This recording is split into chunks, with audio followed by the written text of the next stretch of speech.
በስመ አብ ወወልድ ወመንፈስ ቅዱስ አሐዱ አምላክ አሜን። ባለፈው ክፍለ ጊዜ ስለ ብሉይ ኪዳን ታቦት በሰፊው ተመልክተን ነበረ። የዛሬ ትምህርታችን ባለፈው ቃል በገባነው መሰረት የሐዲስ ኪዳኑን ታቦት የሚመለከት ነው፣ ወይም ታቦት በሐዲስ ኪዳን ለምን ያስፈልጋል የሚል ነው።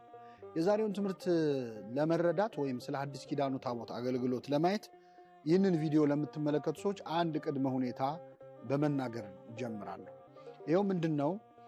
ስለ ምስጢረ ቁርባን ወይም ስለ ክርስቶስ ስጋና ደም በተመለከተ ያለን አቋም ይህንን ትምህርት ለመረዳትም ወይም ስለ ሐዲስ ኪዳኑ ታቦት ለማመንም ለማወቅም እንደ ቅድመ ሁኔታ መቅረብ አለበት። እንደምታውቁት ክርስቶስ በዚህ ምድር ላይ ባስተማረበት በተመላለሰበት ዘመን ምስጢረ ቁርባንን ወይም ደግሞ ስጋውና ደሙን ሰጥቶን ነው የሄደው። የኛ መምህር ክርስቶስ እንደ ኤልያስ ወደ ሰማይ ሲያደርግ መጎናጸፊያውን እንደሰጠ መጎናጸፊያ ሰጥቶን አይደለም ሄደው፣ ስጋና ደሙን የሰጠን ይላል ቅዱስ ዮሐንስ አፈወርቅ። ስለዚህ ክርስቶስ ለዚች ምድር ላለን ክርስቲያኖች አካሉ ለሆነች ለቅድስት ቤተክርስቲያን ልጆች ሰጥቶን ሄደው ስጦታ ስጋና ደሙ ነው። ስጋው ደሙን በተመለከተ በዮሐንስ ወንጌል ምዕራፍ 6 ላይ በሰፊው አስተምሯል ክርስቶስ። ስጋዬን የሚበላ ደሜን የሚጠጣ የዘላለም ሕይወት አለው፣ ስጋዬን ያልበላ ያልጠጣ ሕይወት የለውም፣ ስጋዬን ካልበላችሁ በራሳችሁ ሕይወት የላችሁ ብሎ በሰፊው አስተምሯል። እንደውም ይሄ ትምህርት ለብዙ ሰዎች አላስደሰታቸውም ነበርና ምንድነው የሚለን ጭራሽ ስጋዬን ብሉ ማለት ጀመረ ወይ ብለው በጣም ብዙ ሰዎች ታውከው ነበረ። ክርስቶስ ግን እኔ ስጋዬን ብሉ ለማለት የፈለኩት እንዲህ ለማለት ብዬ ነው ብሎ ምንም የሰጠው ማብራሪያ የለም። እንደውም ህዝቡ ጥሎ ሲሄድ 12ቱ ደቀ መዛሙርቱ ቀሩ። እንደውም ቀረብ ብለው ደቀ መዛሙርቱ ጌታ ሆይ ይህ የሚያስጨንቅ ንግግር ነው፣ ማን ሊሰማው ይችላል አሉት። እኔ እኮ ህዝቡ ስላልገባው ነው እንጂ እንዲህ ለማለት ብዬ አይደለም ብሎ ከዚህ በፊት ያደርግ እንደነበረው ማቴዎስ 12 ላይ 13 ላይ ደቀ መዛሙርቱ ለብቻቸው ሲቀሩ ማለት የፈለገውን ተረጎመላቸው ይላል። ስጋና ደሜ ብሎ ያስተማረውን ትምህርት ግን ክርስቶስ በምንም መልኩ አልተረጎመም። እንደውም ምንድነው ያላቸው? እኔ የምነግራችሁ ቃል መንፈስ ነው ሕይወትም ነው፣ ስጋ ግን ምንም አይጠቅምም። ሁልጊዜ ስለ ስጋዊ ነገር ብነግራችሁ ምንም አይጠቅማችሁም፣ ስለ አማናዩ ስለ ስጋዬ ስለ ደሜ ነው እነግራችሁ ብሎ ክርስቶስ አስተማረ። እንደውም መሄድ ከፈለጋችሁ እናንተ ሂዱ ብሎ ደቀ መዛሙርቱን መንገድ ከፈተላቸው። ይህን ጊዜ ቅዱስ ጴጥሮስ ጌታ ሆይ ወደ ማን እንሄዳለን? አንተ የዘላለም ሕይወት ቃል አለህ ብሎ ተናገረ። እውነት ነው፣ ወደ ማን እንሄዳለን? ስጋዬን የሚበላ ደሜን የሚጠጣ የዘላለም ሕይወት አለው የሚል ቃል አለህ ብሎ ጴጥሮስና የቀሩት ደቀ መዛሙርት ከክርስቶስ ጋር ቆይተዋል። በጽንሰ ሐሳብ ብቻ አይደለም። መድኃኒታችን ኢየሱስ ክርስቶስ ማቴዎስ ወንጌል ምዕራፍ 26 ከቁጥር 26 ላይ ደግሞ እራትም ከበሉ በኋላ ይላል የኦሪትን ምግብ ከተመገቡ ወይም ፋሲካ ካደረጉ በኋላ ህብስቱን አንስቶ ባረከ፣ ጽዋውን አንስቶ አመሰገነ። እንካችሁ ብሉ፣ ይህ ሥጋዬ ነው፣ እንካችሁ ጠጡ፣ ይህ ስለ ብዙዎች የኃጢአት ይቅርታ የሚፈሰው የሐዲስ ኪዳን ደሜ ነው ብሎ አምላካችን ሰጣቸው። ይህንን ለመታሰቢያ አድርጉት አላቸው። መታሰቢያ ማለት ዝም ብሎ ዝክር ማለት አይደለም፣ ሜሞሪያል አድርጉ ማለት ብቻ አይደለም። የስጋው ደሙ መታሰቢያ ራሱ ስጋውና ደሙ ነው። ለምሳሌ ፋሲካ በኦሪት ይደረግ ነበር። የፋሲካ መታሰቢያ በየዓመቱ ሲደረግ እንደ አዲስ ፋሲካ ነው የሚደረገው እንጂ ያንን ታስቦ ይውላል የሚባል ነገር የለም። ስለዚህ የስጋው ደሙ መታሰቢያ ስጋና ደሙ ነበረ። ሐዋርያት ያንን እያደረጉ ነበረ የቀጠሉት። ይህንን ቅዱስ ጳውሎስ ደግሞ በአንደኛ ቆሮንቶስ ምዕራፍ 11 ላይ ከጌታ የተቀበልኩትን እኔ ለእናንተ አሳልፌ ሰጥቻለሁ፣ በዚያች ምሽት እንካችሁ ብሉ እንካችሁ ጠጡ ብሎ ስጋውና ደሙን ሰጠ ብሎ ስለ ምስጢረ ቁርባን ዘርዝሮ አስተምሮበታል ቅዱስ ጳውሎስ ማለት ነው። እንዳውም መታሰቢያ የሚለውን የጌታን ንግግር ቅዱስ ጳውሎስ አብራርቶ ተናግሮታል። ይህንን ባደረጋችሁ ጊዜ ሞቱን ትናገራላችሁ ብሎ ማለት ነው።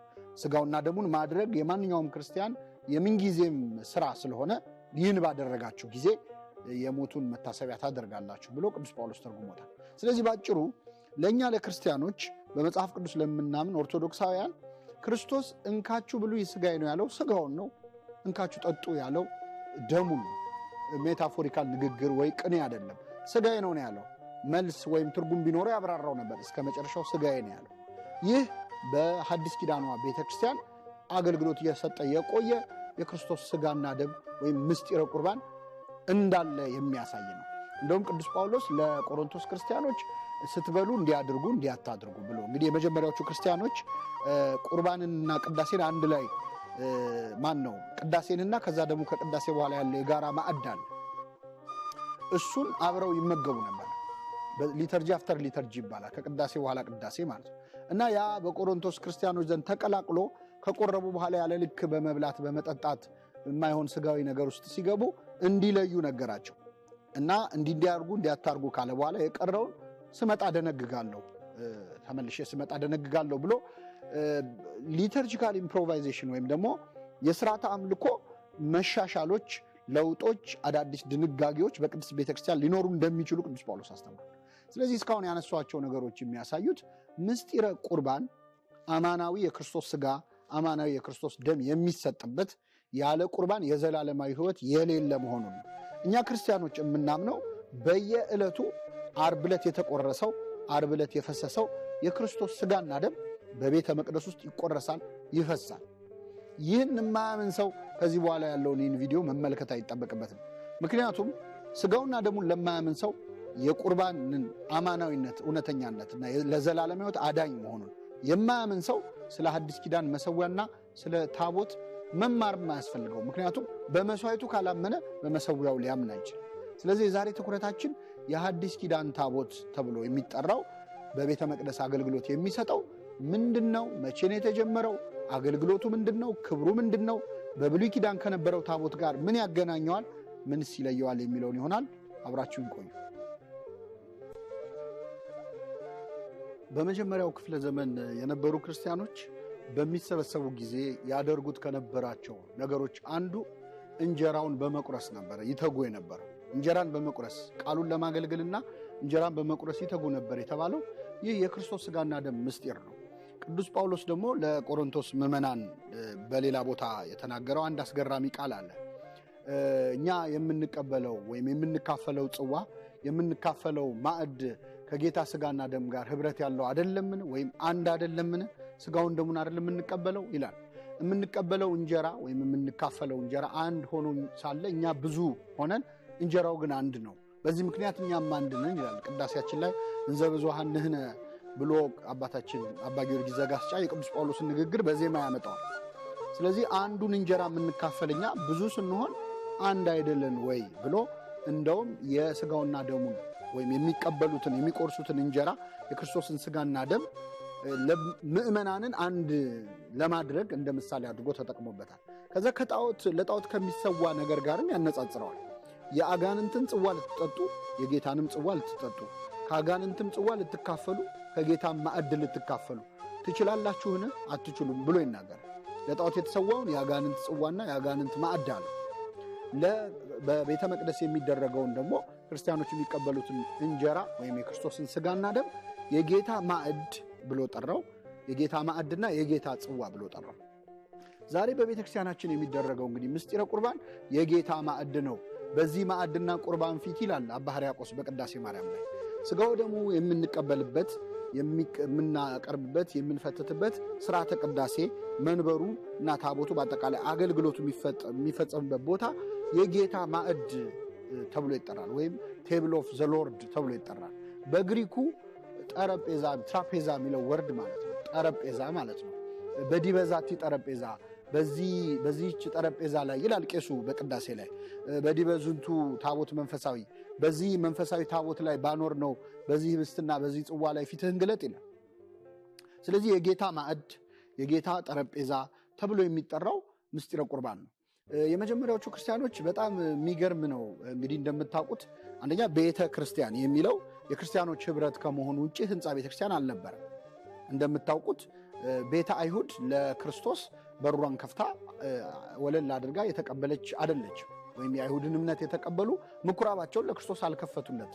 ምኩራብ ገብቶ ያስተምርም የነበረው በምኩራብ ገብቶ መጽሐፍ ገልጦ ያነብም የነበረው እንደ አንድ አይሁዳዊ አይተውት ነው እንጂ እንደ መሲህ ተቀብለውት አልነበረም።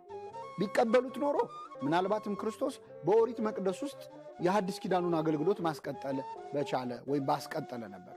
ወይም ሐዋርያቱም ምኩራብ ወስደው ባይገርፏቸው ምኩራብ ወስደው ባያሰቃዩአቸውና ወለል አድርገው ለትንቢቱ ፍጻሜ ለክርስቶስ ለሕግ ፍጻሜ ለክርስቶስ እና ለሱ ተከታዮች በራቸውን ቢከፍቱ ኖሮ ምናልባትም በኦሪቱ ቤተ መቅደስ በኦሪቱ ምኩራብ ውስጥ የሐዲስ ኪዳን መስዋዕት የሐዲስ ኪዳን አገልግሎት መሰጠት በቻለ ነበር። አይሁድ ግን አልፈለጉም። ወደ ገዛ ወገኖቹ መጣ፣ የገዛ ወገኖቹ አልተቀበሉትም እንደተባለ ሳይቀበሉት ቀሩ። ስለዚህ ክርስቲያኖች በመጀመሪያው ክፍለ ዘመን ላይ ስደተኞች ነበሩ። እንደ መሰብሰቢያ ቦታም የሚጠቀሙት የነበረው ቤቶቻቸውን፣ መኖሪያ ቤታቸውን ነበር። ለዚህ ነው በቤት ላለች ቤተክርስቲያን ሰላምታ አቅርብልኝ ይላል። በተለይ ስለዚህ ጉዳይ መረዳት የሚፈልግ ሰው ሊተርጂካል ሂስትሪ ኦፍ ዘ ቸርች ማለት ነው የቤተክርስቲያን የሥርዓት አምልኮን ታሪክ ጥሩ አድርገው የጻፉልን በተለይ ሁለት ቅዱሳን አሉ። የመጀመሪያው ቅዱስ አግናጢዮስ የተባለው ለአንበሳ ተሰጥቶ ሰማዕት የሆነው የአንጾኪያው ቅዱስ አግናጢዮስ ነው። እሱ በትክክል ሐዋርያት የክርስቶስ ሥጋና ደም ብለው አማናዊ ብለው ይቀበሉ እንደነበሩ ታሪክ ያስቀመጠልን ፖስት አፖስቶሊክ ኢራ ላይ ወይም ድህረ ሐዋርያት ዘመን ላይ የኖረ አፖስቶሊክ ፋዘር ነው። እሱ ራሱ ከሐዋርያት ጋር የነበረ ሐዋርያት አፖስትልስ ወይም ሐዋርያት ናቸው። ሐዋርያውያን አበው ምንላቸው ደግሞ አፖስቶሊክ ፋዘርስ ምንላቸው ከሐዋርያት ጋር በዘመን የተወዳጁ ወይም ደግሞ ሐዋርያት እያሉ የነበሩ ከሐዋርያት እግር ስር ቁጭ ብለው የሰሙ ናቸው። እነዚህ አይነት አባቶች ምስክርነታቸው ምናልባት የዘመን መቀዳደም ጉዳይ ነው እንጂ መጽሐፍ ቅዱስ ራሱ እነሱ ይጽፉ የነበሩ ናቸው። ስለዚህ የመጀመሪያው ምስክራችን ቁርባን አማናዊ ለመሆኑ ማስረጃ አድርገን የምንጠቅሰው የሐዋርያት ተከታይ የነበረው የቅዱስ አግናጢዮስ ጽሑፍ ነው። ሁለተኛው ከአግናጢዮስ ቀጥሎ በተለይ ሊተርጂካል ሂስትሪን ማጥናት ለሚፈልግ ሰው ሰማዕቱ ዮስጦስ ጀስቲን ዘማርቲር የሚባለው ቅዱስ ሰው ነው። ይህም አባት የመጀመሪያዋ ቤተክርስቲያን እንዴት ነበር ሥርዓተ አምልኮ የምፈጽመው፣ ጸሎት የሚያደርጉት እንዴት ነበር፣ ጥምቀት የሚያደርጉት እንዴት ነበር፣ የመጀመሪያዎቹ ክርስቲያኖች ጥምቀትን ሲፈጽሙ በምን አይነት ሥርዓት ይፈጽሙ ነበር። እነዚህ አይነት ነገሮች አስገራሚ እውነታዎች ታገኛላችሁ። ጥምቀት ሲያደርጉ ማርና ወተት ይዘው የሚመጡበት ሥርዓት ነበረ። ለምን? ማርና ወተት የምታፈልቀውን ከነዓንን መውረስን ከክርስትና ጋር አመሳስለው ማለት ነው። ሌሎችም ሥርዓቶች ምን ይመስሉ ነበረ፣ የመጀመሪያዎቹ ክርስቲያኖች እንዴት ተጠመቁ፣ እንዴት ቆረቡ የሚሉትን ልብሰ ተክህኖ ነበረ፣ ማይጠንት ይደረግ ነበር። እነዚህ ሁሉ ታሪኮች የመጀመሪያው ክፍለ ዘመን ላይ የነበሩትንም ያልነበሩትም ነገር በማየትም እንረዳለን ማለት ነው። እና ይህንን ታሪክ ማጥናት እንግዲህ ለታሪክ እንተው። ዛሬ ግን ታሪክ አይደለም የምንማረው። በጣም የሚገርመው የመጀመሪያዎቹ ክርስቲያኖች በየቤታቸው ይጸልዩ ነበር። ከዛ እንጀራን መቁረስን ያደርጉ ነበር። ስለዚህ እንደ ቤተ መቅደስ ይገለገሉ የነበረው የክርስቲያኖችን ቤት ነው። ክርስቶስ ለመጀመሪያ ጊዜ ምስጢረ ቁርባንን ባደረገበት በጽርሐ ጽዮን ወይም በማርቆስ እናት ቤት በዛ ቤት ለገበታ በተዘጋጀው ጠረጴዛ ላይ የኦሪትን ፋሲካ ካደረገ በኋላ እዛው ላይ ህብስቱን አንስቶ ባርኮ ጽዋውን አንስቶ ቀድሶ ያንን ጠረጴዛ እንደ መሰዊያ ተጠቅሞ ሥጋውና ደሙን መስዋዕት አድርጎ ሰጠ፣ አቆረበ፣ በእኛ ቋንቋ ማለት ነው። ይህንን ካደረገ በኋላ ከሱ በኋላ የተነሱ ሐዋርያትም በሄዱበት ቦታ ላይ በስፍራ ለይተው ይህንን ሥርዓት ይፈጽሙ ነበር።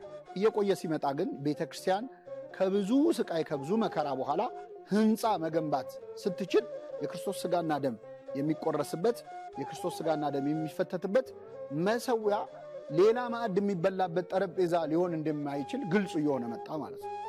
ምክንያቱም እያወራን ያለ ነው ስለ ክርስቶስ ሥጋና ደም። ክርስቶስስ በጠረጴዛ ላይ ቢሰጥ እሱ ራሱ ክርስቶስ ነው። እሱ ሲረግጠው ያ ቤት ቤተ መቅደስ ይሆናል። እሱ ሲባርከው ያ ጠረጴዛ መሰዊያ ይሆናል። እኛ ግን ፍጡራን ነን፣ ኃጢአተኞች ነን። ከሥጋው ከደሙ ፈውስ ፈልገን የምንቀበል ነን። ስለዚህ እኛ ስናደርገው በየቤታችን ልናደርገው አንችልም፣ ተራ ማዕድ ስላልሆነ ማለት ነው። የዘላለም ሕይወት ይገኝበታል ያለውን የክርስቶስ ሥጋና ደም በማንኛውም ጠረጴዛ ላይ እንደ ተራ ምግብ ከበላ ነው ሥጋው ደሙ ነው ብለን አላመንም ማለት ነው። መስቀል ላይ የፈሰሰው ደሙ፣ መስቀል ላይ የተቆረሰውን ሥጋውን በየቦታው ልትቆርሰው አትችልም ቤተክርስቲያን። ስለዚህ ቤተክርስቲያን በተለይ ህንፃ መሆን የጀመረችው ከአራተኛው ክፍለ ዘመን ከቆስጠንጢኖስ በኋላ ከኮንስታንቲን በኋላ ራሱን የቻለ ቤተ መቅደስ፣ ቁርባኑን ማዘጋጃ። የመጀመሪያዎቹ ክርስቲያኖች ቁርባን ከቤታቸው አዘጋጅተው ያመጡ ነበር ማለት መባውን ማለት ነው። ህብስቱን ጋግረው አዘጋጅተው ያመጡ ነበር።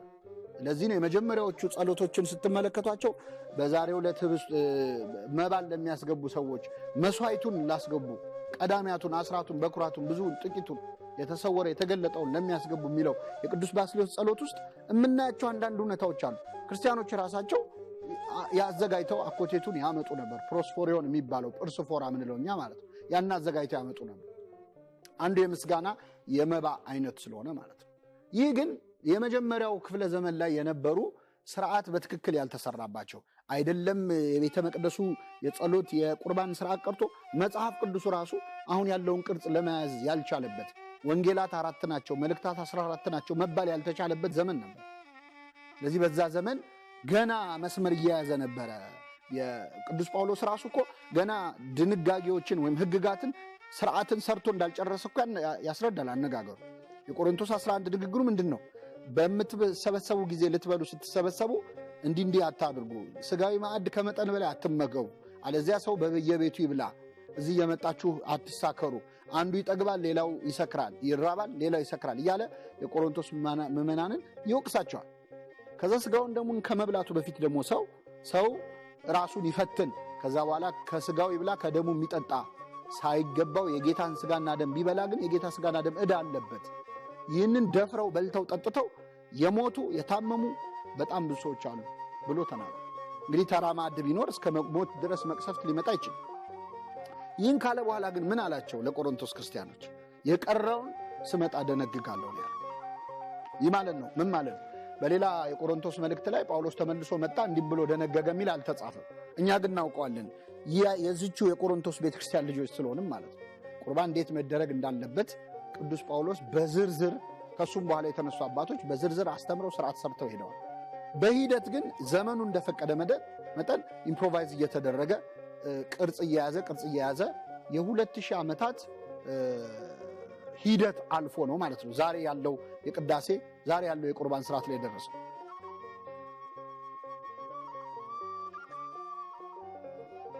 ይህንን ካልን እንግዲህ በመጀመሪያዋ ቤተክርስቲያን መሰዊያ ወይም ለቅዳሴ የተለየ ቦታ ለቁርባን የተለየ ቦታ ማድረግ መጀመሪያ የተጀመረ ነገር አይደለም። በሂደት ግን እየተሻሻለ መጥቶ አሁን ያለውን ቅርጽ ይዟል። መስዋዕቱንም የሚሰሩት ምዕመናን መሆናቸው ቀርቶ በመባ መልክ የሚመጣ መሆኑ ቀርቶ ለብቻ የሚሰራበት የተግባር ስራ የሚሰራበት እኛ ቤተልሔም እንደምንለው በተለይ ከቆስጠንጢኖስ በኋላ ነው ለብቻ የሚዘጋጅበት ስፍራ የተዘጋጀው። ቤተ መቅደሱም ለብቻ መደረግ የጀመረው ማለት ነው። ስለዚህ በጣም ሂደትን ያለፈ አሁን ያለውን ቅርጽ እስኪይዝ ድረስ ረጅም ጊዜ የፈጀ ነው የምስጢረ ቁርባን ስርዓት። ስለዚህ ዛሬ የምንነጋገረው በሐዲስ ኪዳን ያለው የክርስቶስ ስጋና ደም የሚፈተትበት ምስጢረ ቁርባን የሚፈጸምበት ቅዳሴ የሚደረግበትን ታቦት ነው። የሐዲስ ኪዳኑን ታቦት ለምንድን ነው ያስፈለገው? ወይም ደግሞ ታቦት የሚለው ቃል በዚህ በሐዲስ ኪዳን ዘመን ለምንድን ነው ስሙ የሚነሳው? ታቦት፣ ጽላት፣ የቃል ኪዳኑ ታቦት የሚሉ ቃላት ሲሰሙ ተመልሳቸው ኦሪት ላይ ናቸው ወይ ብለው ጥያቄ የሚያነሱ ሰዎች አሉ። ባለፈው ክፍለ ጊዜያችን የኦሪቱ ቤተ መቅደስ ምን እንደነበር አገልግሎቱ ምን እንደሚመስልና ምን አይነት ዓላማ እንደነበረው በዝርዝር ተመልክተናል። በሐዲስ ኪዳን ላለነው ሰዎች ደግሞ ሲምቦሊዝሙ ምን እንደሆነ ምን አይነት ታይፖሎጂ እንደነበረው ማለት የቀደሙ ስርዓቶች አሁን ስናያቸው ትርጉማቸው ምንድነው የሚለውንም አይተናል። እዛ ላይ የኦሪቱ ታቦት አገልግሎት አብቅቷል። ዛሬ ያለውን ታቦት ታዲያ ለምንድን ነው የምንጠቀምበት? ለምን አስፈለገ የሚለውን በዝርዝር መመልከት ያስፈልጋል። ቤተክርስቲያናችን በተለይ በኢትዮጵያ ኦርቶዶክስ ተዋሕዶ ቤተክርስቲያን አገልግሎት ላይ ያለውን ታቦት በሶስት ቋንቋዎች እንጠራዋለን ወይም በሶስት ቃላት እንጠራዋለን። የመጀመሪያው የቃል ኪዳኑ ታቦት ወይም ታቦት ተብሎ ይጠራል። ሁለተኛው የቃል ኪዳኑ ታቦት ወይም ታቦት መንፈሳዊ ከሚለው ስያሜ በተጨማሪ ሁለተኛው ጽላት የሚለው ስያሜ ነው። ጽላት ማለት ሰሌዳዎች ማለት ነው። ጽሌ ሲሆን አንድ ይሆናል ማለት ነው። ጽላት ሰሌዳዎች ማለት ነው። ሶስተኛው መሰዊያ ወይም ታቦተ ምስዋዕ የመሰዊያ ታቦት ወይም መሰዊያ ተብሎ ይጠራል። ሶስት ስሞች ነገርኳችሁ። ታቦት ወይም የቃል ኪዳኑ ታቦት ወይም መንፈሳዊ ታቦት ታቦተ እግዚአብሔር። ሁለተኛው ጽላት ወይም ሰሌዳ ወይም ሰሌዳዎች ተብሎ ይጠራል። ሶስተኛው ደግሞ መሰዊያ ወይም ታቦተ ምስዋዕ ወይም የመሰዊያ ታቦት ተብሎ ይጠራል። ምን ማለት ነው? እነዚህ ሶስት ስያሜዎች ለምን አሁን በሐዲስ ኪዳን ልናነሳቸው እንችላለን? ባለፈው ክፍለ ጊዜ በሰፊው በዝርዝር የተመለከትናቸው በመገናኛው ድንኳን ውስጥ የነበሩ ዕቃዎች ነበሩ። እንደምታስታውሱት ወደ መገናኛው ድንኳን የሚገባ አንድ ሰው መጀመሪያ ሲገባ የመሰዊያ መስዋዕት ማቅረቢያ የነሐስ መሰዊያ ያገኛል። የሚቃጠል መስዋዕት እንስሳ የሚቃጠልበት ማለት ነው።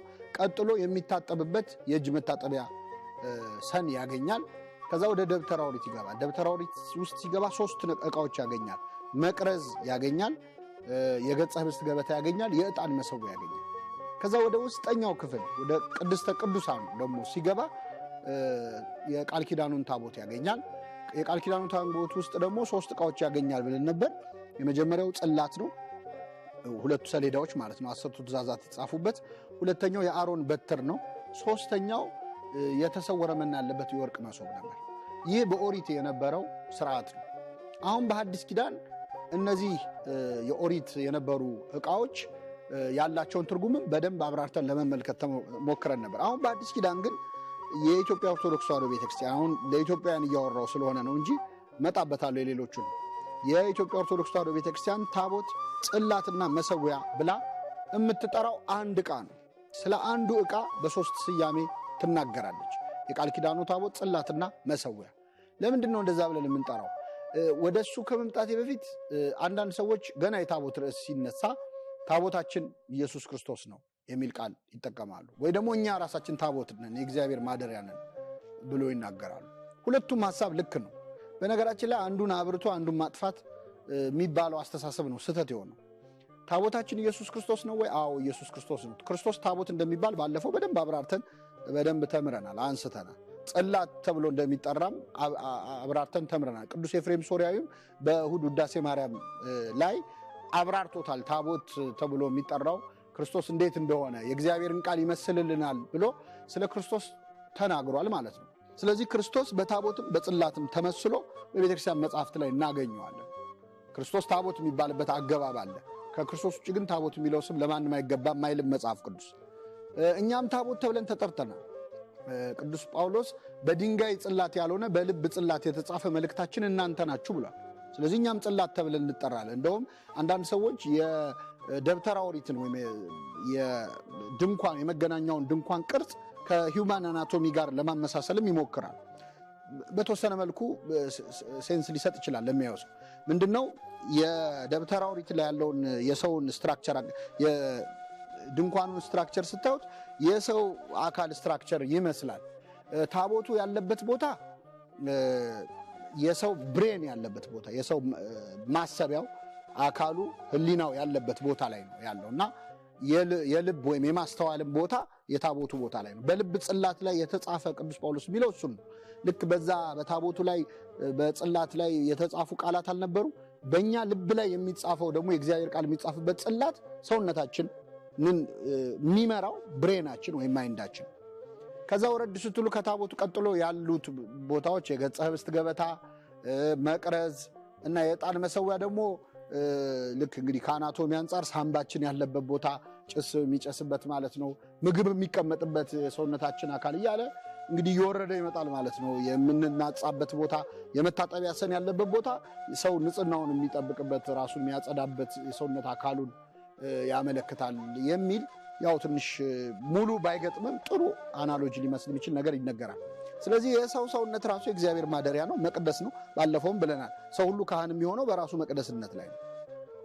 አሁን ግን እየተነጋገርን ያለነው ስለ ሰው ሰውነት አይደለም፣ ወይም ስለ ክርስቶስ ታቦትነት አይደለም። የክርስቶስ ስጋና ደም ስለሚሰዋበት ስለ ሐዲስ ኪዳኑ መሰዊያ ታቦት ነው። ይህንን ታቦት ለማውራት ሌሎቹን አለማውራት ወይም ሌሎቹ ካሉ ይሄኛው አይሆንም አይባልም። ለምሳሌ ክርስቶስ እኔ የዓለም ብርሃን ነኝ ብሏል። እናንተም የዓለም ብርሃን ናችሁ ብሏል። እኛን የዓለም ብርሃን ሲለን እሱ መሆኑ ይቀራሉ? አይቀርም። እሱም ብርሃን ነው፣ እኛም ብርሃን ነን። ግን ከእሱ ብርሃንነት አንጻር እኛ ትንሽ ብርሃን ነን። መጥምቁ ዮሐንስም መብራት ተብሏል። ብርሃን አልነበረም፣ ስለ ብርሃን ሊመሰክር መጣ ይላል። መልሶ ደግሞ ብርሃን ነበረ ይላል። ምን ማለት? መጥምቁ ዮሐንስ ከክርስቶስ ብርሃንነት አንጻር ሲታይ እሱ የሚያበራ መብራት ነው እንጂ ብርሃን አይደለም። ግን ደግሞ በአቅሙ ብርሃን ነው እና ክርስቶስን ብርሃን ብለን እኛን ብርሃናት እንደተባል ነው። ክርስቶስ የእግዚአብሔር ልጅ ነው፣ የባህሪ ልጅ ነው። እኛም የእግዚአብሔር ልጆች ነን፣ የጸጋ ልጆች ነን። እሱ የእግዚአብሔር ልጅ ስለተባለ እኛ ልጅ አንባልም አይባልም። ስለዚህ እሱ ታቦት ስለተባለ እኛ ታቦት አንባልም አይባልም። አንዱን አጥፍቼ ነው አንዱን ማብራት የምችለው የሚል ይሄ አንድ ወንበር ያለና አንዱ ሲወጣ አንዱ የሚገባበት አይነት የስኬርሲቲ ሜንታሊቲ መስተካከል አለበት። ሁሉም በየአገባቡ ይብራራል፣ ይተረጎማል እንጂ እንዲህ ይላልና እንዲህ አይደለም የሚል አረዳድ በጣም የተሳሳተ ነው። ስለዚህ እኔ አሁን እንደው ያጣደፍኳችሁ ወደ እያንዳንዱ ዕቃዎችን ኦሪትን ዕቃ አይተናል። አሁን በሐዲስ ኪዳን ግን ሶስቱን ዕቃ ነው በአንድ ስም እየጠራን ያለ ነው የሚለው ለምንድን ነው? እንደው ከዛ በፊት ግን ልብ አድርጉ። በኦሪቱ ቤተ መቅደስ ውስጥ ባለፈው ባየነው ውስጥ ይሰዋ የነበረው የእንስሳ ደም ነበር የሚፈሰው። ይቃጠል የነበሩትም እንስሳት ናቸው ለኃጢአት ይቅርታ፣ ሊያውም አልተሳካላቸው ጊዜያዊ ስርየት እንጂ የሰው ልጅና የእግዚአብሔርን ጸብ ሊያስታርቁ አልቻሉ። ነገር ግን የእንስሳ ደም ይፈስበት ለነበረው ለዛ ለኦሪቱ መስዋዕት ያንን ያህል የቤተ መቅደስ ስርዓት የሚገባው ከሆነ ያን ያህል ፍርሃትና መንቀጥቀጥ የሚገባው ከሆነ አሁን በአዲስ ኪዳን አማናዊነቱን ለሚያምን ሰው ነው እንደነገርኳችሁ። የክርስቶስ ሥጋና ደም እውነተኛ አይደለም የሚል ሰው በዚህ ቪዲዮ ለምን ውድ ጊዜውን ያቃጥላል? ሌላ ብዙ የሚሰራ ስራ አለ፣ እሱ ላይ ያተኩር። የክርስቶስ ሥጋና ደም ግን እውነተኛ ሥጋው እውነተኛ ደሙ ነው ብሎ ለሚያምን ክርስቲያን እንዴት የክርስቶስ ሥጋና ደም በየሜዳው ሊፈተት ይችላል? ያንን የበሬና የበግ የፍየል ደም በዛ ፍርሃትና መንቀጥቀጥ ልብሰ ተክህኖ ለብሰው ተንቀጥቅጠው የማንጻት ስርዓት ፈጽመው ይቀበሉና ያከብሩት ከነበረ የበጉን ደም በመቃኑና በጉበኑ ላይ በቀርነ ምስዋው ላይ በመሰዊያው ቀንድ ላይ ለመርጨት ተጠንቅቀው ሂሶፕ የሚባል እንትን አምጥተው ቅጠል አምጥተው ደሙን ነክረው ሙሴ እየዞረ የደብተራ ኦሪትን ዕቃ ይረጭ ነበር። የበግና የፍየል ደም ይህንን ያህል ክብር ከተሰጠው የክርስቶስ ሥጋና ደም እንዴት አይነት ክብር ይገባው ይሆን? ቅዱስ ጳውሎስም እኮ ስለዚህ ጉዳይ ባይሆንም የክርስቶስን ሥጋና ደም ከዚህ ጋር አነጻጽሮ ተናግሯል። ያንን የቀደመውን የኦሪትን ነገር የናቀሰው ይቀጣ ከሆነ የኪዳኑን ደም ያክፋፋ የከበረውን ነገር እንደረከሰ ነገር የቆጠረ ምን ያህል የሚበልጥ ቅጣት የሚጠብቀው ይመስላችኋል ይላል። ስለዚህ ከኦሪቱ ሥጋና ደም ወይም ከኦሪቱ መስዋዕት የአዲስ ኪዳኑ መስዋዕት የክርስቶስ ሥጋና ደም የበለጠ ነው እና ለዛ የተሰጠው ክብር ያን ያህል ከሆነ ይህኛው የክርስቶስ ሥጋና ደምማ የበለጠ ክብር ይገባዋል። እውነተኛ ሥጋው እውነተኛ ደሙ ነው ብሎ ለሚያምን ክርስቲያን ሁሉ ማለት ነው። አሁን በአዲስ ኪዳን በአንድ ስም በሶስት ስም አንዱን ዕቃ እየጠራን ያለ ነው። ዛሬ በቤተክርስቲያናችን ያለው ታቦት ይባላል፣ ጽላት ይባላል፣ መሰዊያ ይባላል። ለመጀመሪያ ታቦት ለምን ይባላል? በተለይ የቃል ኪዳኑ ታቦት ለምን ይባላል? የቃል ኪዳኑ ታቦት የእስራኤል ከእግዚአብሔር ጋር ቃል የተገባቡበት አልነበር? ያ ቃል ኪዳን ተሽሮ የለው? አዎ ተሽሯል። እግዚአብሔር አዲስ ኪዳን ገብቷል። አሁን ያኛውን ሕግማ አልፈጽም ስላሉ ልክ እንደ ጋብቻና እንደ ፍቺ አድርጎ ነው እግዚአብሔር የተናገረው። እናታችሁን ፈትቻታለሁ፣ የፍቺ ጽሕፈቷን ሰጥቻታለሁ ይላል እስራኤል። ስለዚህ እግዚአብሔር ያን ቃል ኪዳን ከነሱ ጋር አልገባም። ከእንግዲህ በኋላ የቃል ኪዳኑ ታቦት ብለው አይጠሩትም አይሹትምም ተብሎባቸዋል። ለነሱ ኤርምያስ 16 ላይ ለነሱ የተጠቀሰው ለኛ የመጡ የሚጠቅሱ አሉ። የጂኦግራፊ ስህተት ማለት ይሄ ቃል የተነገረው ለእስራኤላውያን ነው። ከእንግዲህ በኋላ የቃል ኪዳኑ ታቦት ብለው አይጠሩትም አይሹትም አይደረግምም። አዎ የቃል ኪዳኑ ታቦት አገልግሎት አብቅቷል እነሱ።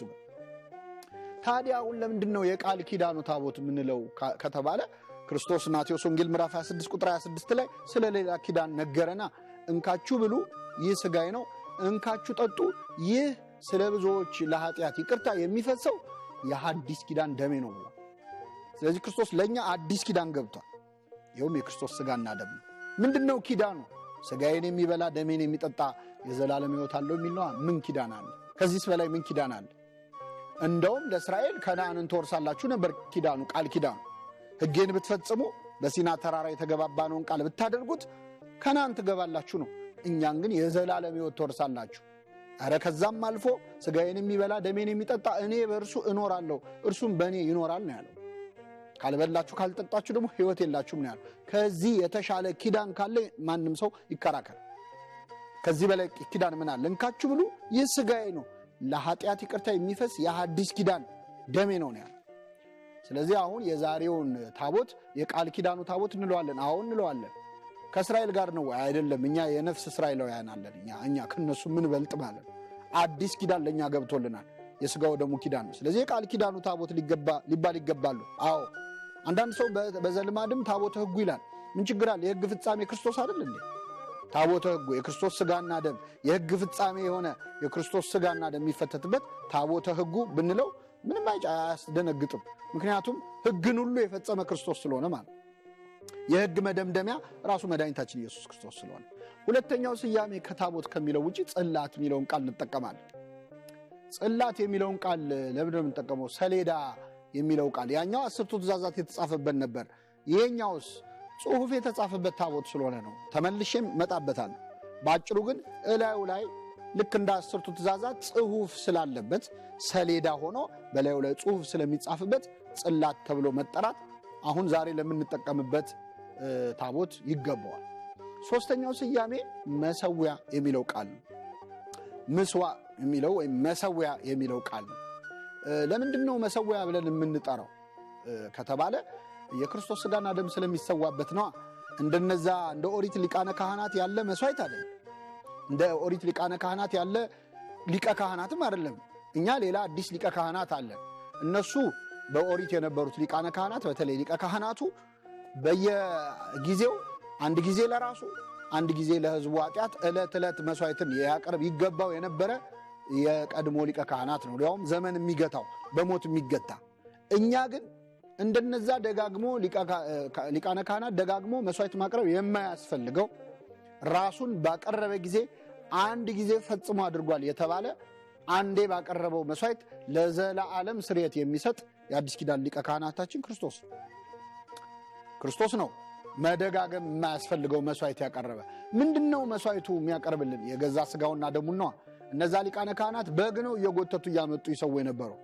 ተጎትቶ የተሰዋው በግ ግን ሊቀ ካህናቱ ራሱ ክርስቶስ ነው። ለኛ ለሊሁ ካህን ወለሊሁ መስዋዕት፣ እሱ ካህን እሱ ራሱ መስዋዕት፣ እሱ ራሱ ደግሞ ከአባቱ ጋር መስዋዕት ተቀባይ የሆነ እግዚአብሔር በክርስቶስ ሆኖ ዓለሙን ከራሱ ጋር ያስታርቅ ነበር እንደተባለ ታራቂም አስታራቂም ሆኖ በገዛ ስጋው በገዛ ደሙ የታረቀን መድኃኒታችን ኢየሱስ ክርስቶስ ነው። ስጋውና ደሙ ማለት ነው እንደ መስዋዕት ሆኖ የቀረበው። ስለዚህ መሰዊያ ያላልነው እንዴት መሰዊያ የሚለው ስም እንዴት ለዚህኛው አይገባም ይባላል? የክርስቶስ ስጋና ደም መስዋዕት ነው ብሎ ካመነ አንድ ሰው ስጋና ደሙ የሚፈተትበትን ዕቃ መሰዊያ ብሎ መጥራት ይገደዳል።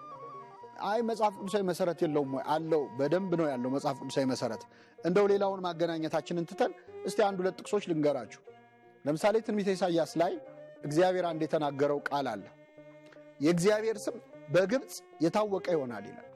የእግዚአብሔር ስም በግብፅ የታወቀ ይሆናል። እነሆ ለእግዚአብሔር በግብፅ መስዋዕት ይሰራል፣ ግብፃውያንም እግዚአብሔርን ያውቃሉ፣ በመስዋዕትና በቁርባን እግዚአብሔርን ያመልካሉ ይላል። እስቲ ይህንን ቃል እስቲ በእውነት መጽሐፍ ቅዱስ የሚያውቅ ሰው ይህ ቃል መቼ ነው የተፈጸመው? ይህ ትንቢት ግብፃውያን እግዚአብሔርን ያውቃሉ፣ ለእግዚአብሔር መስዋዕት ያቀርባሉ፣ በቁርባንና በመስዋዕት እግዚአብሔርን ያገለግላሉ። በብሉይ ኪዳን ነው መቼስ ብሎ የሚከራከር የለም። ግብፃውያን በብሉይ ኪዳን መስዋዕት አቅርበዋል እንዴ? እግዚአብሔርን ሳውቀዋል እንዴ? እግዚአብሔርን አላውቅም ሕዝቡንም አልለቅም ብሏል እንዴ? ፈርዖን ከነሰራዊቱ ባህር ውስጥ የቀረው አላውቀውም እግዚአብሔርን ሲል እንግዲህ ማስተዋወቅ ስላለበት እግዚአብሔር ባላለው ብሎ ባህር ውስጥ ከቶታል። ለማያውቁት ራሱን የሚያስተዋውቀው በዚህ መንገድ ስለሆነ ማለት ነው። ስለዚህ ግብፃውያን እግዚአብሔርን አናቅም ነው ያሉት። እግዚአብሔር በግብፅ የታወቀ ይሆናል ይላል ነቢዩ ኢሳይያስ። መቼ ነው በግብፅ የታወቀው? ኧረ በጣም ይገርማል።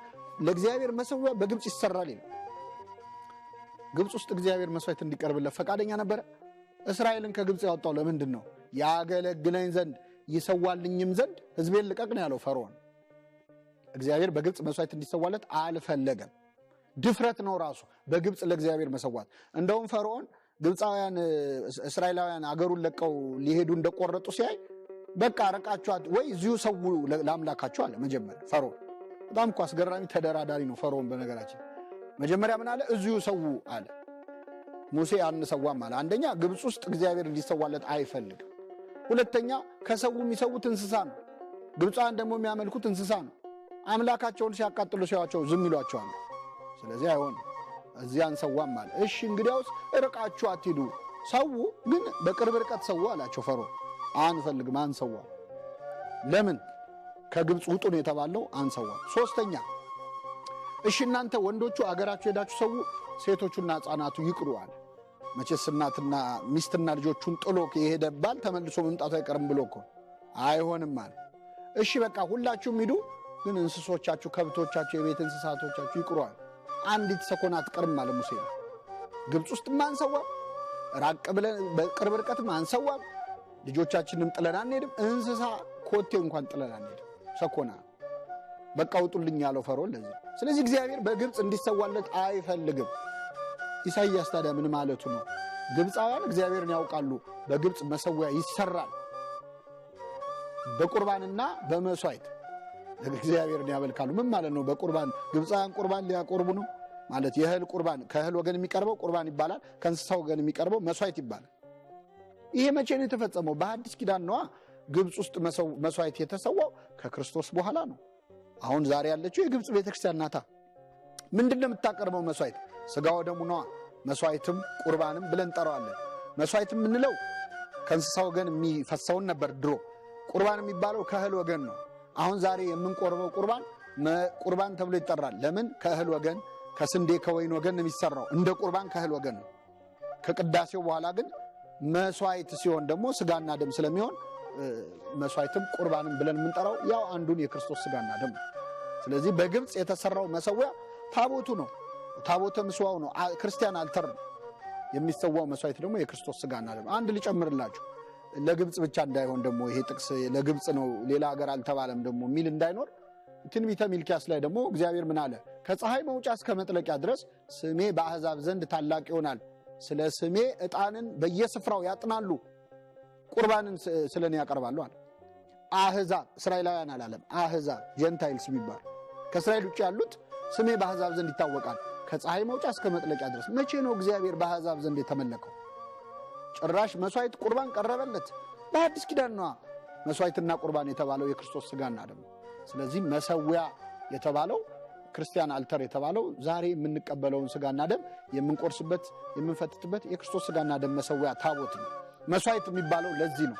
ቅዱስ ጳውሎስ ገላግሎናል እኮ በዕብራውያን መልእክቱ ላይ። በእውነት ይህን ቪዲዮ የምታዩ ሰዎች ይህንን ቃል በትልቁ ጽፋችሁ ቤታችሁ ብትለጥፉት በጣም በጣም በእውነት ውብ ቃል ነው። የቤተ መቅደሱን አገልግሎት ምክንያት ነው ቅዱስ ጳውሎስ ያስቀመጠው። መሰዊያ አለን ይላል። ብነ ምስዋ መሰዊያ አለን። በድንኳኒቱ የሚያገለግሉ ከእርሱ ሊበሉ መብት የላቸውም። ምንድነው እኛ ያለን? እኛ ክርስቲያኖች መሰዊያ አለን። ይህ መሰዊያ ምንድነው? ምን መሆኑን ሲያስረዳ ምን አለ? ድንኳኒቱን የሚያገለግሉ እነዛ ያየናቸው ደብተራ ኦሪት ውስጥ የሚያገለግሉ ገባ ወጣ የሚሉ እነማ? እነ ሊቀ ካህናት እነ ካህናትና ሌዋውያን ናቸው። እነ አሮን እነ አብዩድ እነ ናዳብ የሙሴ ቤተሰቦች ሌዋውያን ድንኳኒቱን የሚያገለግሉ ከእርሱ ሊበሉ የማይችሉ። እንግዲህ በፊት መስዋዕት ሰውና ከተቃጠለ በኋላ ይበሉት ነበር። አሁን ግን ቢመጡ አይበሉም። እኛ ሌላ መሰዊያ አለን። ድንኳኒቱን የሚያገለግሉ ከእርሱ ሊበሉ መብት የላቸውም። ይህ ምንድን ነው? የክርስቶስ ስጋና ደም ነው። የድንኳኑ አገልጋዮች አሁን ቢመጡ አይቆርቡም። አሮን ቢመጣ እኮ መጀመሪያ ክርስትና ይነሳል። ሙሴ ቢመጣ እኮ የብሉይ ኪዳን ሰው ነው። መሰዊያ አለን። ድንኳኒቱን ያገለግሉ የነበሩ የኦሪት ካህናት ከእርሱ ሊበሉ መብት የሌላቸው መሰዊያ አለን። መስዋዕቱ ስጋና ደም። ስለዚህ የአዲስ ኪዳን መስዋዕት ተብሎ ይጠራል። ታቦተ ምስዋ ብንል የመሰዊያ ብንለው ይገባዋል። ሁለተኛው ጽላት ብንለው ተጽፎበታል ይገባዋል። ሶስተኛ የቃል ኪዳኑ ታቦት ብንለው ታቦት ማደሪያ ማለት ነው፣ ቤተ አደረ ማለት ነው። ስለዚህ ማደሪያ ሊባል ይገባዋል። በእነዚህ ሶስት ስያሜዎች ቤተክርስቲያናችን ትጠራዋለች። ሶስቱን ዕቃ አንድ አደረገችው። ባለፈው ስንማር ትዝ ይላችኋል። መጀመሪያ የሚገኘው ከደብተራ ኦሪት ድንኳን ውስጥ ስንገባ መገናኛው ድንኳን ላይ መጀመሪያ የሚገኘው ዕቃ ምንድን ነበር? የነሐስ መሰዊያ ነበር። አሁን በሐዲስ ኪዳን ግን መሰዊያው ያለው የት ነው? ቤተ መቅደስ ውስጥ፣ ቅድስተ ቅዱሳን ውስጥ፣ መቅደስ ውስጥ ነው ያለው። ገለበጥ ነው። ለምንድን ነው? ያኛው የድሮ መሰዊያ የእንስሳት መስዋዕት የሚሰዋበት መሰዊያ ውጪ ነው የነበረው። ወደ መቅደሱ ውስጠኛ ክፍል ቀርቶ ሁለተኛው ክፍል አይገባም፣ ውጪ ነው የነበረው። አሁን ያለው የአዲስ ኪዳን መሰዊያ ግን ውስጠኛው ክፍል ላይ ነው ያለው። ለምን? የቀደሙት የእንስሳት መስዋዕት የተሰዉት ደማቸው ወይም የእንስሳቱ መስዋዕት ሰውን ወደ እግዚአብሔር ቤት ወደ ገነት ወደ መንግስተ ሰማያት ሊያስገባው አልቻለም። ስለዚህ ያ መስዋዕት እንኳን ሰውን ወደ እግዚአብሔር መንግስት ሊያስገባ እንኳን ሰውን ወደ እግዚአብሔር ከእግዚአብሔር ሊያስታርቅ እሱ ራሱ ውጪ ነበር የነበረው።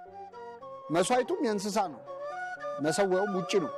አሁን በአዲስ ኪዳን ያለው መሰዊያ ግን ወደ እግዚአብሔር መንግስት ያስገባን መስዋዕት ስለሆነ የዘላለም ሕይወት አለው የሚያሰኝ ስጋና ደም የሚቆረስበት የሚፈተትበት ስለሆነ ቅድስተ ቅዱሳን ውስጥ ነው ያለው። ያኛው 24 ሰዓት እሳት ይነድበት ነበር የቀደመው መሰዊያ። አሁን በአዲስ ኪዳን 24 ሰዓት የሚነድ እንደ እሳት የሚነድ የክርስቶስ ፍቅር ነው ያለው በዚህ መሰዊያ ላይ። እንካችሁ ብሉ፣ እንካችሁ ጠጡ፣ ይህ ስጋዬ ነው ይህ ደሜ ነው የሚል እሳት ሆኖ የሚነደው ፍቅሩ ነው። ፍቅርን ውሃ ሊያጠፋት አይችልም አላለም በመኃልየ መኃልይ ዘሰሎሞን ላይ። ስለዚህ ውሃ የኛ የኃጢአት ውሃ ሊያጠፋው ያልቻለ የፍቅሩ እሳት የሚነድበት እሳት በላይ ለአማጽያን ለይክዱ ስሙን ለሚክዱ የሚባላ እሳት ነው። ወሳት ማህያዊ ለርቱዓነ ልብ ለለ ይገብሩ ፈቃዱን ለሚያደርጉ የሚያቃጥል እሳት ነው የተባለ የክርስቶስ ስጋና ደም የሚቃጠልበት መስዋዕት ነው ይሄኛው ታቦት። 24 ሰዓት የሚነደው እሳት በሌላ እሳት ተተክቷል በክርስቶስ ስጋና ደም። አምላካችን በእውነት የሚባላ እሳት ነው የተባለለት። የሚክዱትን የሚባላ የምናምነውን የሚያድን እሳት የክርስቶስ ስጋና ደም የሚሰዋበት መስዋዕት ነው። ስለዚህ ውስጥ ነው ያለው፣ ቅድስተ ቅዱሳን ውስጥ ነው ያለው። እያንዳንዱን ዕቃ በሐዲስ ኪዳናዊ መንፈስ ቃኘችው ቤተክርስቲያን። ምን መሰላችሁ? አሁን አይሁድ ቢቀበሉ ኖሮ እኮ ክርስቶስ ምኩራቡን መቅደስ አድርጎት ምኩራብ ውስጥ ገብተን እንቆርብ ነበር። እነሱ አልተቀበሉትም፣ እኛ ግን ተቀበል ነው። እንደውም ከቀደመው ክብር በበለጠ ክብር ስጋውና ደሙን በሯን ከፍታ ያስተናገደች የኛ ቤተክርስቲያን ናት። ሐዲስ ዘምስለ ብሉይ ይላል መኃልየ መኃልይ ዘሰሎሞን ላይ አሮጌው ከሐዲሱ ጋር በደጃችን አሉ ይላል። አለቃ እያለኝ ሲተረጉሙ የማ ለኢትዮጵያ ሳይሆን አይቀርም ብሉይና አዲስን የተቀበለች አሮጌውንም አዲሱንም የያዘች እሷ ነች ይላል። ስለዚህ በቀደመው የኦሪት መስዋዕት ይሰዋ በነበረበት መነሻ የአዲስ ኪዳን መስዋዕት ቤተክርስቲያናችን ትሰዋለች። መሰዊያ ተብሎ ሊጠራ ይገባዋል። ዕቃዎቹ ሁሉ አሁን አሉ፣ መቅደሳችን ውስጥ እኮ አሉ። መሰዊያው ታቦት ሆነ፣ ጽላቱ ታቦት ሆነ፣ ታቦቱም ታቦት ሆነ። አንዱን ዕቃ በሶስት ስያሜ ሰየም ነው። ሌሎቹ ዕቃዎች የምንታጠብበት የመታጠቢያ ሰን ነበራል። ዛሬም በቤተ መቅደስ አለ፣ የምንናጻበት ስርዓት አለ። እንደ ኦሪቱ አይደለም የምንናጻው። እጠበኝ ከበረዶ ይልቅ ነጭ ሆናለሁ፣ ሐሴትንና ደስታን አሰማኝ፣ የሰበርካቸው አጥንቶች ደስ ይላቸዋል እያሉ ካህናት እጃቸውን የሚታጠቡበት የሚናጹበት የአዲስ ኪዳን አገልግሎት ላይ አለ። በምስጢረ ቁርባን ላይ በቤተ መቅደስ ዕቃዎች ውስጥ ከተዋለች ቤተክርስቲያን በአዲስ ኪዳናዊ መንፈስ። መቅረዙስ ቢሆን መብራት 24 ሰዓት ቤተክርስቲያን በመብራት የተሞላች ነች። በማህቶት በጧፍ በሻማ የተሞላች ነች። የገጸ ህብስቱ ገበታው 12 ወር ሙሉ እግዚአብሔር እንደመገባቸው የሚያሳይበት ነበር የነበረው። 12ቱን ወር ሙሉ መግባቸዋለሁ። ለእኛ ለክርስቲያኖች የተሰጠን የ12 ወር ምግብ የክርስቶስ ቃሉ ነው፣ ወንጌሉ ነው። ሰው ከእግዚአብሔር አፍ በሚወጣ ቃል ሁሉ እንጂ በእንጀራ ብቻ አይኖርም የተባለለት ያለማቋረጥ የሚሰጠን የዕለት እንጀራችን ወንጌሉ ነው። ስለዚህ ልክ እንደ ገጸ ህብስት ገበታ አትሮንስ አቁማ ቃሉን ዘርግታ ይኸው አላቋረጥክም የቃልህን ምግብ ብላ ታመሰግነዋለች። ወደ ውስጥ ስንገባ መሶበ ወርቅ እናገኛለን። የተሰወረ መና ያለባት የወርቅ መሶብ አላያችሁም? ቅዳሴው ሲጀምር መሶበ ወርቅ በራሳቸው አድርገው የተሰወረ መና የተባለ የክርስቶስ ስጋና ደም ወደ መሆን የሚለወጠውን ህብስቱን ተሸክመው ህብስት ዘወረደም ሰማያት ወሀበ ሕይወት ለኩሉ ዓለም እያዜምን የምናጅበው የተሰወረ መና ያለበት የወርቅ መሶብንማ አየነው። መቅደስ ውስጥ በመንበሩ አጠገብ አየነው። መሰዊያው ሶስቱም እሱ ነው። በትረ አሮን የተባለ መስቀሉ ነው። የአሮን በትር የተባለ መስቀሉ ነው። የቀራት ዕቃ የለም። በአዲስ ኪዳናዊ መንፈስ ቤተክርስቲያናችን ድጋሚ አገልግሎት እንዲሰጥ አድርገዋለች ማለት ነው። በዚህ ምክንያት ታቦትም ጽላትም መሰዊያ የሚባለው ያው አንዱ መሰዊያ ነው ማለት ነው። ጽላትም ታቦትም የሚባለው አንዱ መሰዊያ ነው። በዚህ ምክንያት የአዲስ ኪዳኑ ታቦት በብሉይ ኪዳን የነበሩትን በአዲስ ኪዳናዊ መንፈስ የቀየረ አገልግሎት የሚሰጥ ነው ማለት ነው። የእኛ ቤተክርስቲያን በአጠቃላይ ብሉይና አዲስን ማዋሃድ የቻለች ማጣላት ሳይሆን ማዋሃድ የቻለች ነች።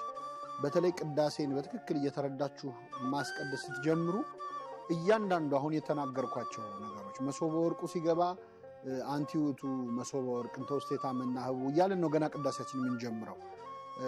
የተሰወረ መና ያለብሽ የወርቅ መሶብ አንቺ ነሽ፣ ህብስት ዘወረደም ሰማያት ወሀበ ሕይወት ለኩሉ ዓለም።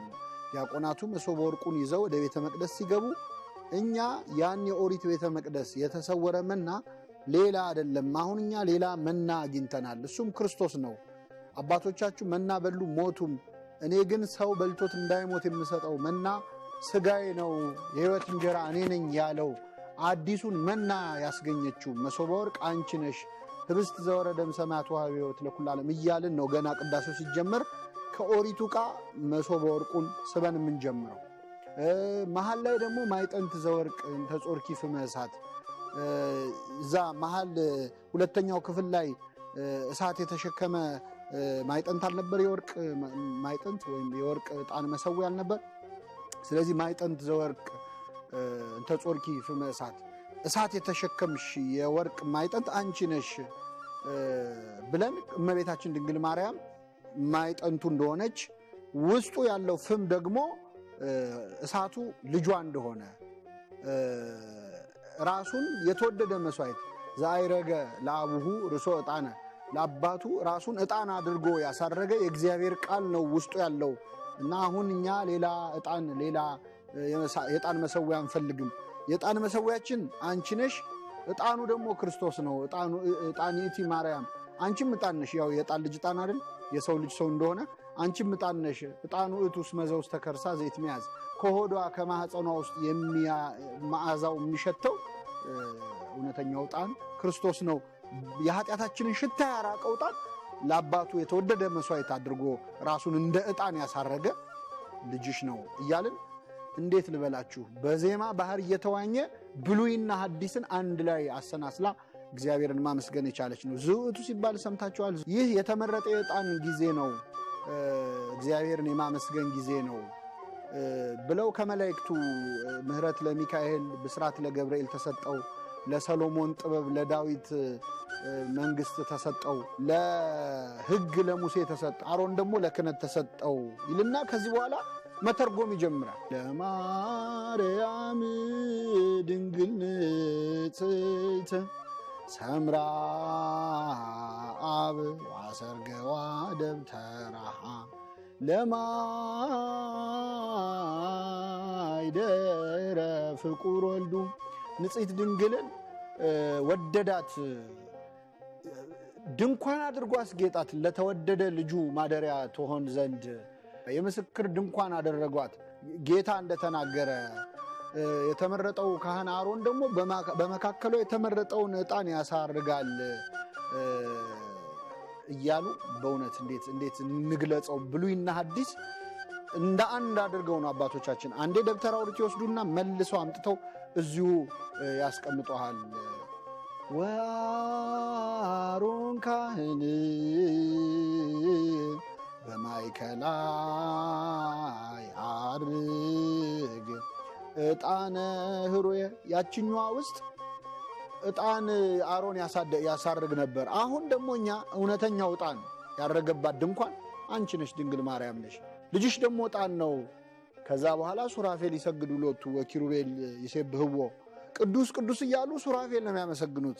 የአሁኑን ዕጣን የአሁኑን መስዋዕት በምናሳርግበት ጊዜ ስጋውና ደሙ በሚፈተትበት ጊዜ የሚያርገው እውነተኛ ዕጣን ክርስቶስ ነው እያሉ ብሉይ ኪዳንና ሐዲስ ኪዳን በምን አይነት ጥላና አካል በነገራችን ላይ የተገናኙት እኛ ቤተ መቅደስ ውስጥ ነው።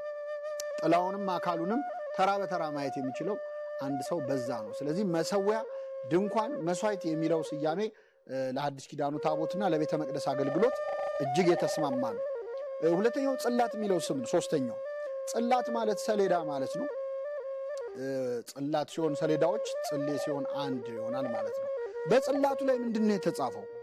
አስቀድሞ 10ቱ ትእዛዛት ነበር የተጻፉት። በእግዚአብሔር ጣቶች የተጻፉ 10ቱ ቃላት ናቸው። ያ ቃል አሁን በመጀመሪያ ቃል ነበረ፣ ቃልም በእግዚአብሔር ዘንድ ነበረ በተባለው በክርስቶስ ስም ተተክቷል። ስለዚህ የኢትዮጵያ ኦርቶዶክስ ተዋሕዶ ቤተክርስቲያን በታቦታት ላይ ወይም በመሰዊያው ላይ ወይም በጽላቱ ላይ የምትጽፈው ቃል አልፋ ወኦ ቤጣ የውጣ የሚሉትን የክርስቶስ ስሞች ነው። በነገራችን ላይ ቤጣ ኒውመሪካል እንትኑ ወይም በሂሳብ ሲሰላ 10 ቁጥር ነው። ስለዚህ የሕግ ሁሉ ፍጻሜ 10ቱ ትእዛዛት ፍጻሜ መድኃኒታችን ኢየሱስ ክርስቶስ መሆኑንም ያሳያል። ግን እንዲህ በቁጥር ጸጉር ከምንሰነጥቅ ባጭሩ የሕግ ሁሉ ፍጻሜ መድኃኒታችን ኢየሱስ ክርስቶስ የተገለጠበት ስለሆነ አልፋና ኦሜጋ እና ቤጣ የውጣ የሚለው የክርስቶስ ስም ይጻፋል። ፊተኛውና ኋለኛው መጀመሪያውና መጨረሻው እኔ ነኝ ብሎ ክርስቶስ የተናገረው፣ ሞቼም ነበር ብሎ የተናገረው፣ መነሳቱን ድል ማድረጉን የተናገረው ክርስቶስ አልፋና ኦሜጋ በታቦቱ ላይ ይጻፋል።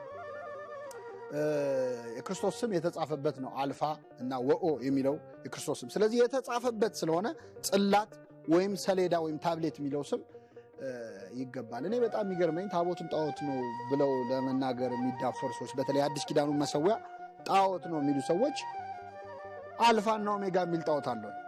የክርስቶስን ስም የሚጠራ ጣዖት ማለት በጣም የሚገርማችሁ እንደውም የኢትዮጵያ ቤተክርስቲያን ፊልጵስዩስ መልእክት ላይ ያለውን ቃልም በግዕዝ በታቦቷ ላይ ትጽፋለች። እንግዲህ ይጻፍ ይላል ፍትሐ ነገሥቱ። እዚህኛው ታቦት ላይ የለም እዚህኛው ታቦት ላይ የለም ብሎ ጉዳዩን ሂስቶሪካል ለማድረግ የሚሞክራሉ። እሱን መለስበታል።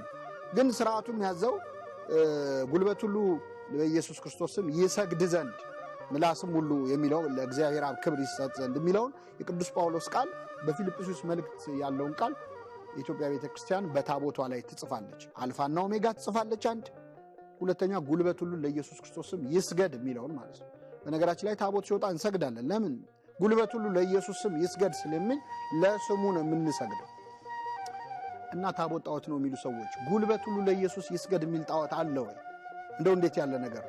በጣም ይሄን ጉዳይ ሳነሳ ትዝ የሚለኝ ቅዱስ ጳውሎስ ወደ ግሪክ ሄዶ በነበረበት ሰዓት በጣዖት ቤት አንድ ጽሑፍ አየ።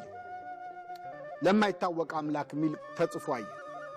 ይህን ሲያይ ለማይታወቅ አምላክ እንግዲህ የሆነ መሞላት የሚችል ቫኪዩም ነው። የማይታወቅ አምላክ ማን ነው?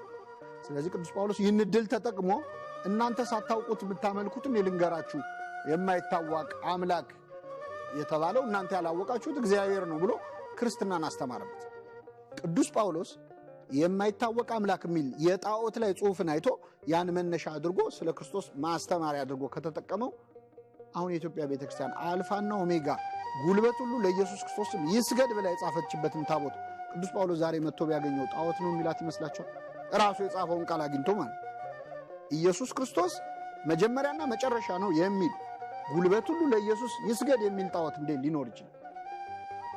ንጹሕ ሕሊና ላለው ሰው አይኖርም። እና የኛ ቤተክርስቲያን ጽላት የምትለው በታቦቱ ላይ ይሄ ስለተጻፈ ነው። አንዳንድ ሰዎች እንደዚህ በጣም ክርስቲያናዊ ሲሆንባቸው በጣም ክርስቶስን የሚያከብር ሲሆንባቸው ታቦቱ አይቺ አሁን ተቃውሞ ስትበዛባችሁ የጨመራችኋት እናት አሁን የመጣ ነው እኛ እንደዚያ እናቅም የሚሉን ሰዎች አሉ። እንግዲህ ፍትሐ ነገሥቱ ከተጻፈ 1000 ዓመታት አልፈዋል። የቤተክርስቲያን ስርዓት እንደዚህ ነው የሚለው። ምናልባት የኔ አይነቱ ሰው ሲያወራው ጉዳዩ ቀለል እንዳይልባችሁ ትልልቆቹን ልጥቀስላችሁ፣ የሚታወቁ እንኳን የታሪክ ሰዎች። ለምሳሌ ብፁዕ አቡነ ጎርጎርዮስ የኢትዮጵያ ቤተክርስቲያን ታሪክ መጽሐፍ ላይ የኢትዮጵያ ቤተክርስቲያን ከብሉይ ኪዳን ከወሰደቻቸው መካከል አንዱ ጽላተ ሕግ ወይም ታቦተ ሕግ ወይም ጽላት የሚለው ነው። በታቦቱ ላይ ከእብነ በረድ ወይም ከእንጨት ታቦቱ ይቀረጻል። ጻሕልና ጽዋ መያዝ እንዲችል ሆኖ ቅርጽ እንዲኖረው ይደረጋል። በላዩ ላይ አልፋ ወኦ የሚለው አልፋና ኦሜጋ የሚለው የክርስቶስ ስም ይጻፍበታል። የቀደመው ታቦት እግዚአብሔር ለእስራኤል ብቻ የሚገለጥበት በደመና ተከናንቦ ሙሴና አሮንን የሚያነጋግርበት ነበረ። አሁን ያለው ግን አዲሱ ታቦት ግን ስጋዬን የሚበላ ደሜን የሚጠጣ የዘላለም ሕይወት አለው፣ ስጋዬን ብሉ ደሜን ጠጡ እያለ ያመኑትን የሚጠራበት የምህረት ምስዋዕ ነው ወይም የምህረት መሰዊያ ነው ብለዋል አቡነ ጎርጎርዮስ። ሊቀ ካህናት ክንፈ ገብርኤል አልታየ በረከታቸው ይደርብን ሥርዓተ ቤተክርስቲያን የተባለው መጽሐፋቸው ላይ ታቦትና ጽላት በኦሪቱ የተለያየ ነበረ። አሁን ግን ጽላትም ታቦትም የሚባለው ያው አንዱ መሰዊያ ነው። በእውነት የተማረ ይግደለኝ በአንድ አረፍተ ነገር ጨረሱት። እኔ እስካሁን ያብራራሁትም ማለት ጽላትም ታቦትም የሚባለው ያው አንዱ መሰዊያ ነው። ስለዚህ ስለ አንድ ነው እየተናገርን ያለ ነው። አልፋና ኦሜጋ የሚለው የክርስቶስ ስምና ጉልበት ሁሉ ለኢየሱስ ክርስቶስ ስም ይስገድ የሚለው ቃል በታቦታችን ላይ የሚጻፍበት ምክንያት ይሄ ነው። ምናልባት ይህንን ስናነሳ እንግዲህ ሎካላይዝ ማድረግ የሚወዱ ሰዎች አሉ። ይሄ ከኢትዮጵያ ቤተክርስቲያን ትራዲሽን ነው እንጂ ሌሎቹ ጋር የለም።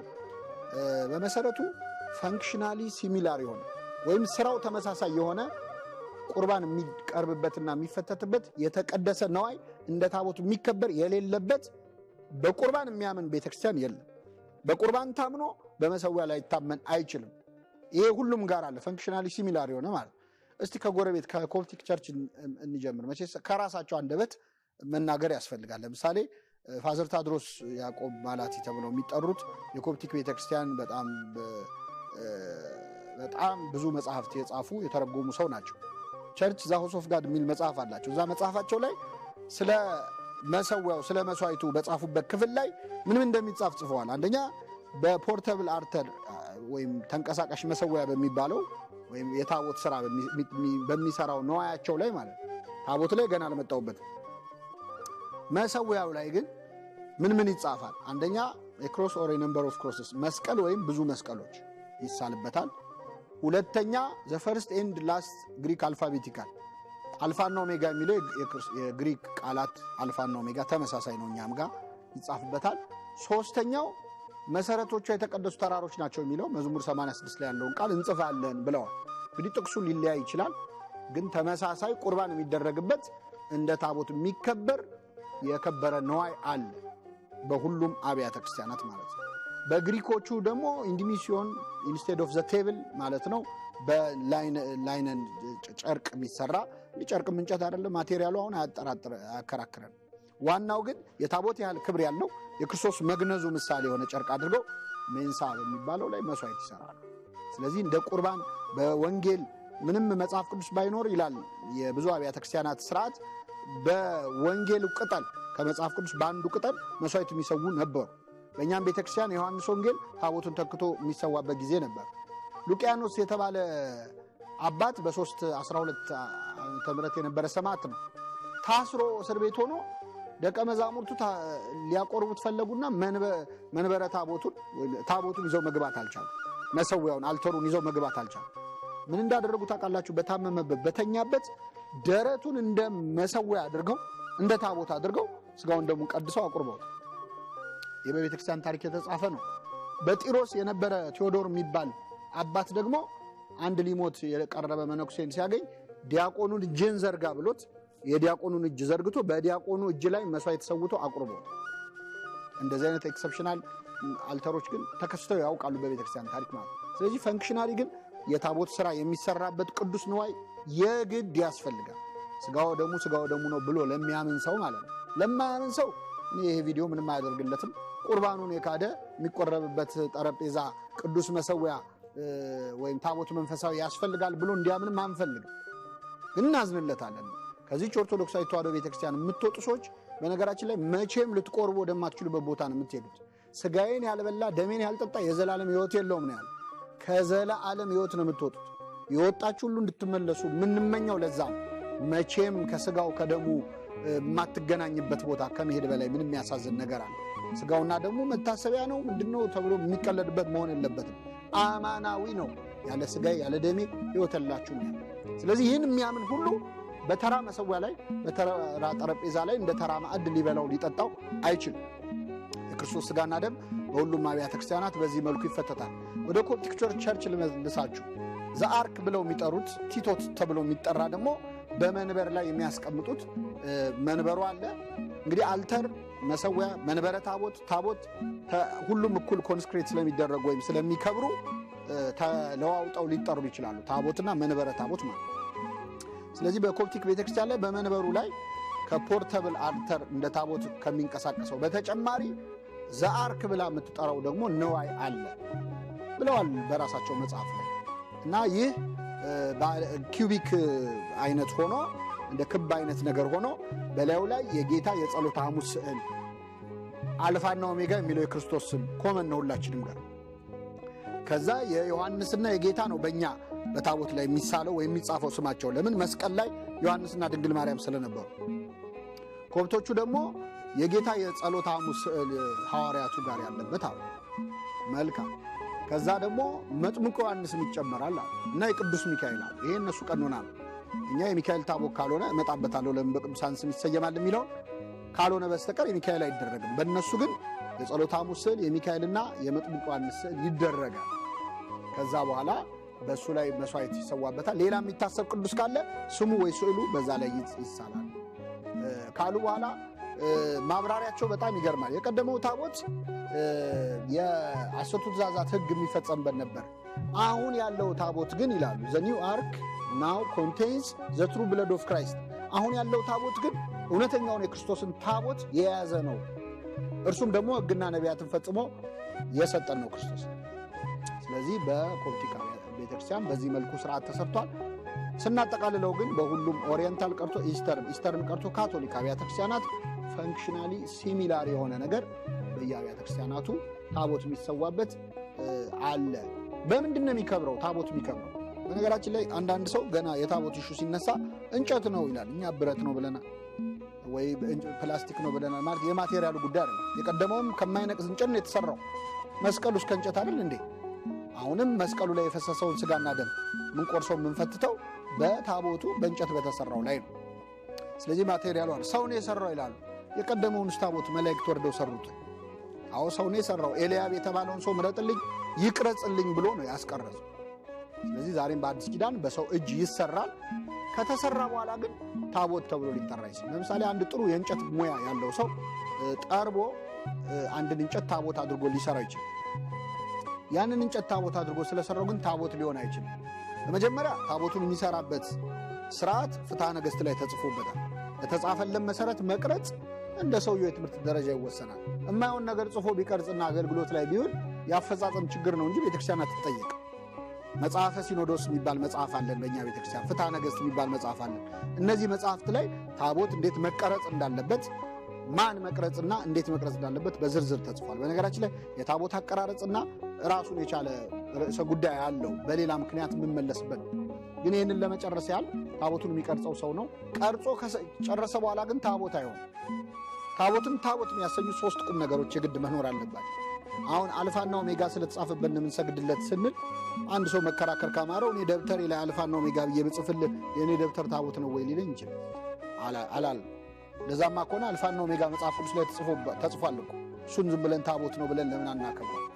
ግድ ካልሆነ ዮሐንስ ወንጌልን ወይም የወንጌሉን ቅጠል ቅዳሴ ይደረግበታል ያልነው ኤክሰፕሽናል ነው እንጂ እንደ ታቦት አይደለም። ታዲያ እንዴት ነው? ስሙ ብቻ ነው ወይ? አይደለም። ታቦቱን የምናከብርበት 3 ምክንያት አለ። የመጀመሪያው ቅባ ሜሮን ይቀባል፣ ይታተማል። ጳጳሱ መጥቶ ጸሎት ላይ ለታቦት በታቦት ላይ የሚጸለይ ጸሎት ብሎ ጸልዮ ጌታዬ መድኃኒቴ ኢየሱስ ክርስቶስ ሆይ በጸሎታ ሐሙስ መስዋዕት አቅርበ እንካችሁ ስጋችሁ ብሉ፣ ስጋዬ ነው ብሉ፣ ደሜን ጠጡ ብለ እንደሰጣቸው ይህንን ስጋ እንደምን የምንፈትትበትን ታቦት መንፈስን አሳድርበት፣ ባርከው፣ ቀድሰው ብሎ የሚጸልይበት ጸሎት ላይ ለታቦት ወይም ጸሎት በእንተ ቡራኬ ታቦታት የሚል መጽሐፍ አለ። ያንን ኤጲስቆጶሱ ይጸልይበታል። ጸልዮ ሜሮን ይቀባዋል፣ መንፈስ ቅዱስ እንዲያድርበት ማለት። ስለዚህ ታቦት የሚያሰኘው የመጀመሪያው አልፋና ኦሜጋ የሚለው የክርስቶስ ስም፣ ጉልበት ሁሉ ለኢየሱስ ስም ይስገድ የሚለው ቃል ስለተጻፈበት አንድ። ይሄ ግን ብቻ በቂ አይደለም። በሜሮን መክበር አለበት፣ በቅባ ሜሮን መክበር አለበት። ሜሮን ሲቀባ መንፈስ ቅዱስ ያድርበታል። በታቦቱ ላይ እግዚአብሔር መንፈሱን ያሳድራል። ሶስተኛ ምስጢረ ቁርባን ይደረግበታል። በቀደምት አብያተ ክርስቲያናት የቤተክርስቲያን ታሪክ ስታጠኑ ከነዚህ ከ3ቱ 2ቱ በተለይ አይቀሩም ነበር። የመጀመሪያው እንዳልኳችሁ ሜሮን መቀባት ነው። ሁለተኛው ቅዳሴ ማድረግ። ሶስተኛ በእኛ ትራዲሽን ሌሎች የሚያደርጉት የሰማዕታትን አጽም ከመንበሩ ስር ያስቀምጣል። ስለዚህ በቅዱሳን አጽምም በዛ ላይ መስዋዕት ማድረግ የተለመደ ነበር፣ ይሰዋ ነበር። ስለዚህ ታቦቱ የሚባለው ጸሎቱ ተደርጎበት ሜሮን ተቀብቶ የተጻፈው ቃል ሲደመር ቅባ ሜሮን ጸጋ መንፈስ ቅዱስ፣ ሶስተኛ ስጋ ወደሙ ሲፈተትበት ያኔ ሙሉ በሙሉ ታቦት ይሆናል። እግዚአብሔር መንፈሱን በዛ ላይ ያሳድራል። ለምናከብረውን አክብሮት ሁሉ ለማሳየት ምክንያት እናገኛለን ማለት ነው። ከዛ ውጭ ግን ታቦት ዝም ብሎ ስለተቀረጸ ታቦት አይሆንም። ለምሳሌ ታቦት ተሰረቀ ሊባል ሰሙ ትችላላችሁ። ተሸጠ፣ ታቦት ብዙ ገንዘብ ተሸጠ። በተለይ አውሮፓውያኑ ለጦርነት በመጡ ቁጥር አሳደ የሰበሰቡት ታቦታትን በጣም በብዛት አሁንም ድረስ በጣም ብዙ በሺህ የሚቆጠሩ ታቦታት አሉ። እነሱ እጅ ሲገቡ ታቦት እየዞረ ነው በየቦታው ማለት ነው። ሲጀመር አይደለም አሁን በብሉይ ኪዳንም ታቦት ተሰርቆ ተግዞ ያውቃል። ታቦት ለምን ይሸጣል? ለምን ኃይል የለውም የሚሉ ሰዎች ክርስቶስ ተሸጦ የለውም። ታቦቱን እኮ የምናከብረው ስጋና ደሙ ስለተፈተተበት፣ ታቦቱ ላይ ስጋና ደሙ የተፈተተው ክርስቶስ ተሸጦ የለውም። ኃይል የለውም ሊባል ይችላል? አይችልም። ስለዚህ ታቦቱ ሊሰረቅ ይችላል። ግን የሚገርማችሁ ታቦት በተሰረቀ እና ሊነካው የማይገባ ሰው በነካው ሰዓት እግዚአብሔር መንፈሱን ከታቦቱ ላይ ያነሳ። ለእመተ ሰብረ ታቦት በተሰበረ ጊዜ፣ አለዚያም ደግሞ ከቦታ ቦታ በተወሰደ ጊዜ መነሳት። ለምሳሌ በታቦቱ ላይ ቢያንስ 2 በኋላ አነሳዋለሁ። መንበረ ታቦቱ የማይንቀሳቀስ ታቦት ሊቀመጥበት ይገባል። በዚያ ላይ ደግሞ የሚንቀሳቀስ ታቦት ፐርማነንት አልተርና ፖርተብል አልተር የሚሉት ሌሎች። እኛ ደግሞ ምስዋኡ ቋሚ መንበረ ታቦቱ አለ። በእሱ ላይ ደግሞ ታቦት ይደረጋል። የማይንቀሳቀሰውን ታቦት ሰው ባንቀሳቀሰው ጊዜ አለዚያም ቢሰበር ይቀድሱት ይላል። ድጋሚ ሜሮን ቀብተው ጸሎት ላይ ለታቦት አድርገው ኤጲስቆጶሳቱ ታቦቱን ይባርኩታል። ከዛ በኋላ ነው አገልግሎት መስጠት የሚችለው። ስለዚህ ታቦት የሚያሰኘው እነዚህ 3 ቁም ነገሮች ናቸው ማለት ነው። ይህንን ካየን በታቦት ላይ ምን ይጻፋል ለሚለው ጥያቄ 10ቱ ትእዛዛት ይጻፉበት የነበረው ዘመን አብቅቶ በአዲስ ኪዳናዊ መንፈስ አልፋና ኦሜጋ የሚለው የክርስቶስ ስም፣ እንደዚሁም የጉልበት ሁሉ ለኢየሱስ ክርስቶስ ስም ይስገድ የሚለው የቅዱስ ጳውሎስ ንግግር ይጻፋል። ይህ ብቻ ግን አይደለም የሚጻፈው። በነገራችን ላይ የዚህ ቪዲዮ ዋነኛ ትኩረት እሱ ስላልሆነ ነው እንጂ የታቦት አቀራረጽ፣ ታቦታት ጥንት እስካሁን ድረስ ይሰሩበት ስለነበረው መንገድ እና በውስጡ ያለውን ነገር እኒህ ካልን ራሱን የቻለ ቪዲዮ የሚፈልግ ነው። በጣም ብዙ ጥናት የተሰራበት በጣም በርካታ እንደውም የኢትዮጵያ ታሪክም አንዱ መመዝገቢያ መንገድ ታቦታት ነበሩ። በስንት ዓመተ ምህረት እንደተቀረጹ ማን እንደቀረጻቸው የቤተክርስቲያኑ ምን እንደሆነ ጭምር በታቦታት ላይ ይመዘገባል እና ይህንን ታቦት የባረከው ብፁዕ አቡነ ገሌ ወይም ቅዱስ ገሌ ነው የሚሉ ማስረጃዎች ራሱ የሚገኙት ከታቦቱ በስተጀርባ ነው። ከታቦቱ ላይ ግን በቅዱሳን ስም ይሰየማል። ታቦት ለምን እንደሚሰየም መጣበታለሁ። ዓመተ ምሕረቱ ሊጻፍ ይችላል። ምናልባትም በዛ ክፍለ ዘመን ደግሞ ያንን ታቦት እንዲቀረጽ ያደረገ ንጉሥ ወይም የታሪክ ሰው ካለ አብሮ ይገለጻል። ምናልባት በታቦቱ ላይ ያም ባይሆን በመንበረ ታቦቱ ላይ በታቦቱ መንበር ላይ ይጻፋል። አሁንም ድረስ በመንበር ላይ ያሰሩት ሰዎች ክርስትና ስማቸው እንደዚሁ በመታሰቢያነት ይጻፋል። ስለዚህ ይሄ በጣም ሰፊ ራሱን የቻለ ርዕሰ ጉዳይ ነው። ግን ታቦት በቅዱሳን ስም ለምን ይሰየማልና ደባላት ደግሞ በአንድ ቤተክርስቲያን ከአንድ በላይ ታቦት ተሰይሞ እናገኛለን። መጀመሪያው በቅዱሳን ስም መሰየም ለምን አስፈለገ? እሺ ታቦቱ መሰዊያ ነው ከተባለ የክርስቶስ ሥጋና ደም የሚፈተትበት ነው ከተባለ መሰዊያውን በቅዱሳን ስም ወይም በሌሎች ፍጡራን ስም መሰየም ወይም የእነሱ ስማቸው ስዕላቸው አብሮ ይሳላል ይቀረጻል የሚለው ለምን አስፈለገ የሚለው አብሮ መመለስ ያለበት ጥያቄ ነው። በመጀመሪያ ታቦትን ከቅዱሳን ጋር ኢንቲግሬት የማድረግ ወይም የእግዚአብሔርን ዙፋን የሆነውን ታቦት ከቅዱሳን ጋር ማስተሳሰር እኛ አይደለም የጀመረው፣ ራሱ እግዚአብሔር ነው የጀመረው። በቀደመው ታቦት ላይ 2 ኪሩቤል ነበሩበት። ፍጡራን ናቸው እነዚህ ሰዎች። እነዚህ ስዕላት ወይም ቅርጾች ፍጡራን ናቸው። ኪሩቤል ፈጣሪ አይደለም፣ የፈጣሪ ምስል አይደለም፣ የፈጣሪ ቅርጽ አይደለም። በእግዚአብሔር በሰማይ ያለውን ነገር ፈቃዱ በሰማይ የሆነችው በምድር እንድትሆን ስለፈቀደ በመካከላችሁ አድር ዘንድ ስሩልኝ ድንኳንን ብሎ ባዘዘ ሰዓት በምስክሩ ታቦት ላይ በግራና በቀኝ ኪሩቤል ነበሩ። በኪሩቤል መካከል ሆኜ አነጋግራለሁ ነው።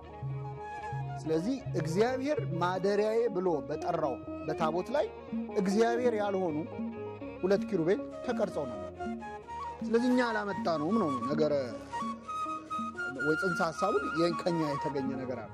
በኪሩቤል መካከል ሆኜ አነጋግራለሁ። እንደውም አንዳንዴ የእግዚአብሔር ክብር ከነበረበት ከኪሩብ ላይ ተነስቶ ወደ ቤቱ መድረክ ሄደ ይላል። ራሱ ታቦቱም ኪሩብ እየተባሉ ይጠሩ ነበር፣ ምክንያቱም ኪሩብ ስላሉበት በላዩ ላይ ማለት። ስለዚህ ይህ ሐሳብ ከኛ የተነሳ አይደለም። በመጀመሪያውም ታቦት ላይ ቅዱሳን ነበሩ፣ ግን መላእክት ብቻ ነው የነበሩት። ለምን? ያ ዘመን ጽድቅም ሰራ ኃጢአትም ሰራ ሁሉ ወደ ሲኦል የሚወርድበት ስለሆነ እና አብርሃምና ይስሐቅና ያዕቆብ ወይም ከዛ በፊት የነበሩ ቅዱሳን በመቅደሱ ውስጥ ምንም አይነት ቦታ አልነበራቸው። ለምን? የሰማይ ምሳሌ አይደል? በሰማይ ደግሞ ከመላእክት በቀር ማንም አልነበረም እስከ አዲስ ኪዳን ድረስ እና ሁሉም ወደ ሲኦል ነበር የሚወርደው። ጽድቃቸው እንደ መርገም ጨርቅ ነበር የነበረው።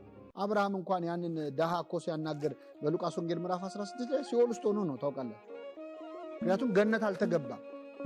ቅዱሳን ሲኦል ወርደው ግን አይቃጠሉም ነበረ። ለዛ ነው አብርሃም በዚህ በኩል ሆኖ ያ ነዌ እኛ በትውፊት ነዌ ብለን የምንጠራው መጽሐፍ ቅዱስ ስሙን አያነሳው የኃጢአተኞችን ስም አልጠራም ሲል ማለት ነው።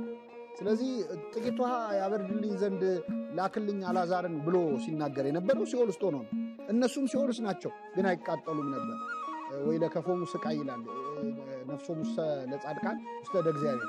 የጻድቃን ነፍስ በእግዚአብሔር እጅ ናቸው፣ ስቃይ አላገኛቸውም። ለምን? በሞት ጥላ መካከል እንኳ ብሄድ አንተ ከኔ ጋር ነህና ክፉን አልፈራ። በሞት ጥላ ሲኦል ውስጥ ብሄድ እንኳን አንተ ከኔ ጋር ነህና ክፉን ዲያብሎስን አልፈራም ማለት ነው ብሎ አባቶቻችን አብራርተው። ስለዚህ ያ ዘመን የሲኦል ምሳሌ ስላልሆነ መቅደሱ ቅዱሳን ሰዎች አልነበሩበት፣ ኪሩቤል ብቻ ነበሩ። አሁን በአዲስ ኪዳን ግን በአባቱ መንግስት ካህናትና አገልጋዮች እንሆን ዘንድ ሁላችን የተጠራንበት ከድል ነሺዎች ተብለው በሰማያት ሰማዕታት የሚያመሰግኑበት ከመላእክት ጋር ሰው አብሮ እግዚአብሔርን የሚያገለግልበት ዘመን ስለሆነ እንደ ኦሪቱ ኪሩቤልን ብቻ ሳይሆን ወይም መላእክትን ብቻ ሳይሆን ቅዱሳን ሰዎችንም ጨምረን እግዚአብሔር ስጋውና ደሙን በሚሰጥበት በማደሪያው ታቦት ላይ የቅዱሳን ስያሜ ቢሰየም መነሻው መጽሐፍ ቅዱሳዊ ነው እንጂ ዝም ብሎ ተነስተን ያደረግነው ነገር አለም። በመጀመሪያው ክፍለ ዘመን ቅድም መግቢያ ላይ መሀል ላይ እንደተናገርኩት ታቦትን ለማክበር ከሜሮንና ከክርስቶስ ስም በተጨማሪ የቅዱሳን አጽም ነበረ። በዘመነ ሰማዕታት ዘመን አንድ ቅዱስ የሞተበት ቦታ ላይ አጽሙን መነሻ አድርጎ መንበር አድርጎ ቅዳሴ ተቀድሶ ቁርባን ይደረግ ነው። ስለዚህ ያ መንበር በዛ ቅዱስ ስም ይሰየም ነው እና የመጀመሪያዎቹ 4 ክፍለ ዘመናት የቤተክርስቲያን ታሪክ ስታነቡ ከቅዱሳን አጽም ላይ የተሰሩ አብያተ ክርስቲያናት ስለነበሩ በቅዱሳን ስም መሰየም የዛን ጊዜ ተጀምሯል ማለት ነው።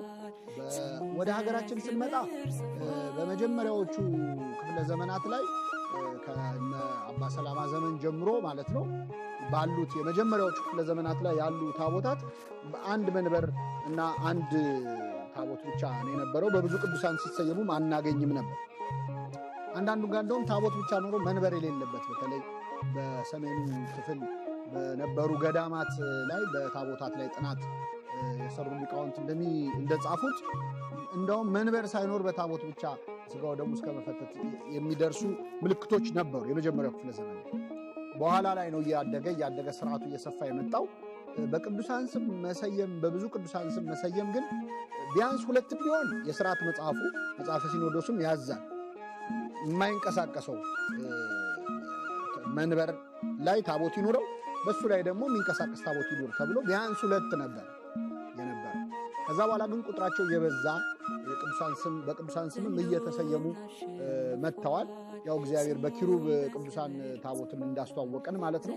በተለይ በ13ኛው ክፍለ ዘመን በኋላ ነው እየሰፋ የመጣው።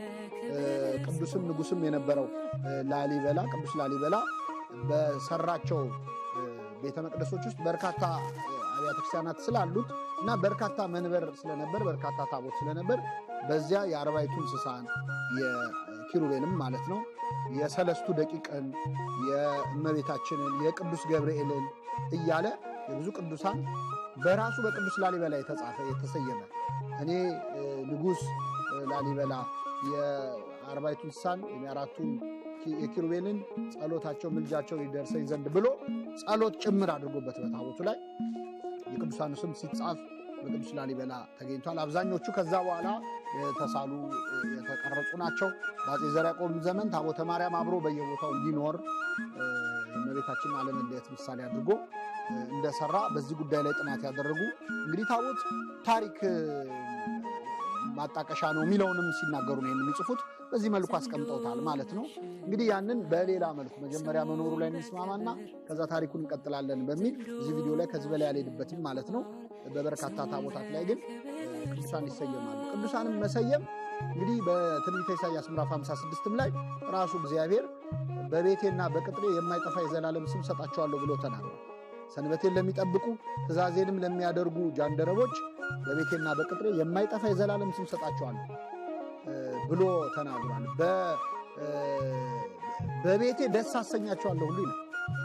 የማይጠፋ የዘላለም ስም ሰጣቸዋለሁ ብሏል። ስለዚህ ክርስቶስ ወይም እግዚአብሔር በቤቱ ደስ ያሰኙትን ለመንግሥተ ሰማያት ራሳቸውን ጃንደረቦች አድርገው የለዩ ቅዱሳንን ሕጉን የጠበቁትን ሁሉ በእርሱ ታምነው እስከ ሰማዕትነት የደረሱትን ሁሉ የማይጠፋ የዘላለም ስም ከሚሰጥበት መንገድ አንዱ ሥጋውና ደሙ በሚፈተትበት ዙፋኑ ላይ በታቦቱ ላይ ቅዱሳኑ አብረው እንዲጠሩ ማድረግ ነው። በስሙ ለሚካኤል ታቦቱ ለእግዚአብሔር፣ በሚካኤል ስም እግዚአብሔር ታቦት፣ በስማ ለድንግል ማርያም ታቦቱ ለእግዚአብሔር፣ በማርያም ስም እግዚአብሔር ታቦት እየተባለ ይጠራል። ድንግል ማርያምን በታቦቱ ከመሰየም በተጨማሪ መንበሩም ላይ አለች። የእኛ ቤተክርስቲያን ስርዓት በሚደንቅ ሁኔታ መንበሩ ላይ ስዕለ ማርያም አለ።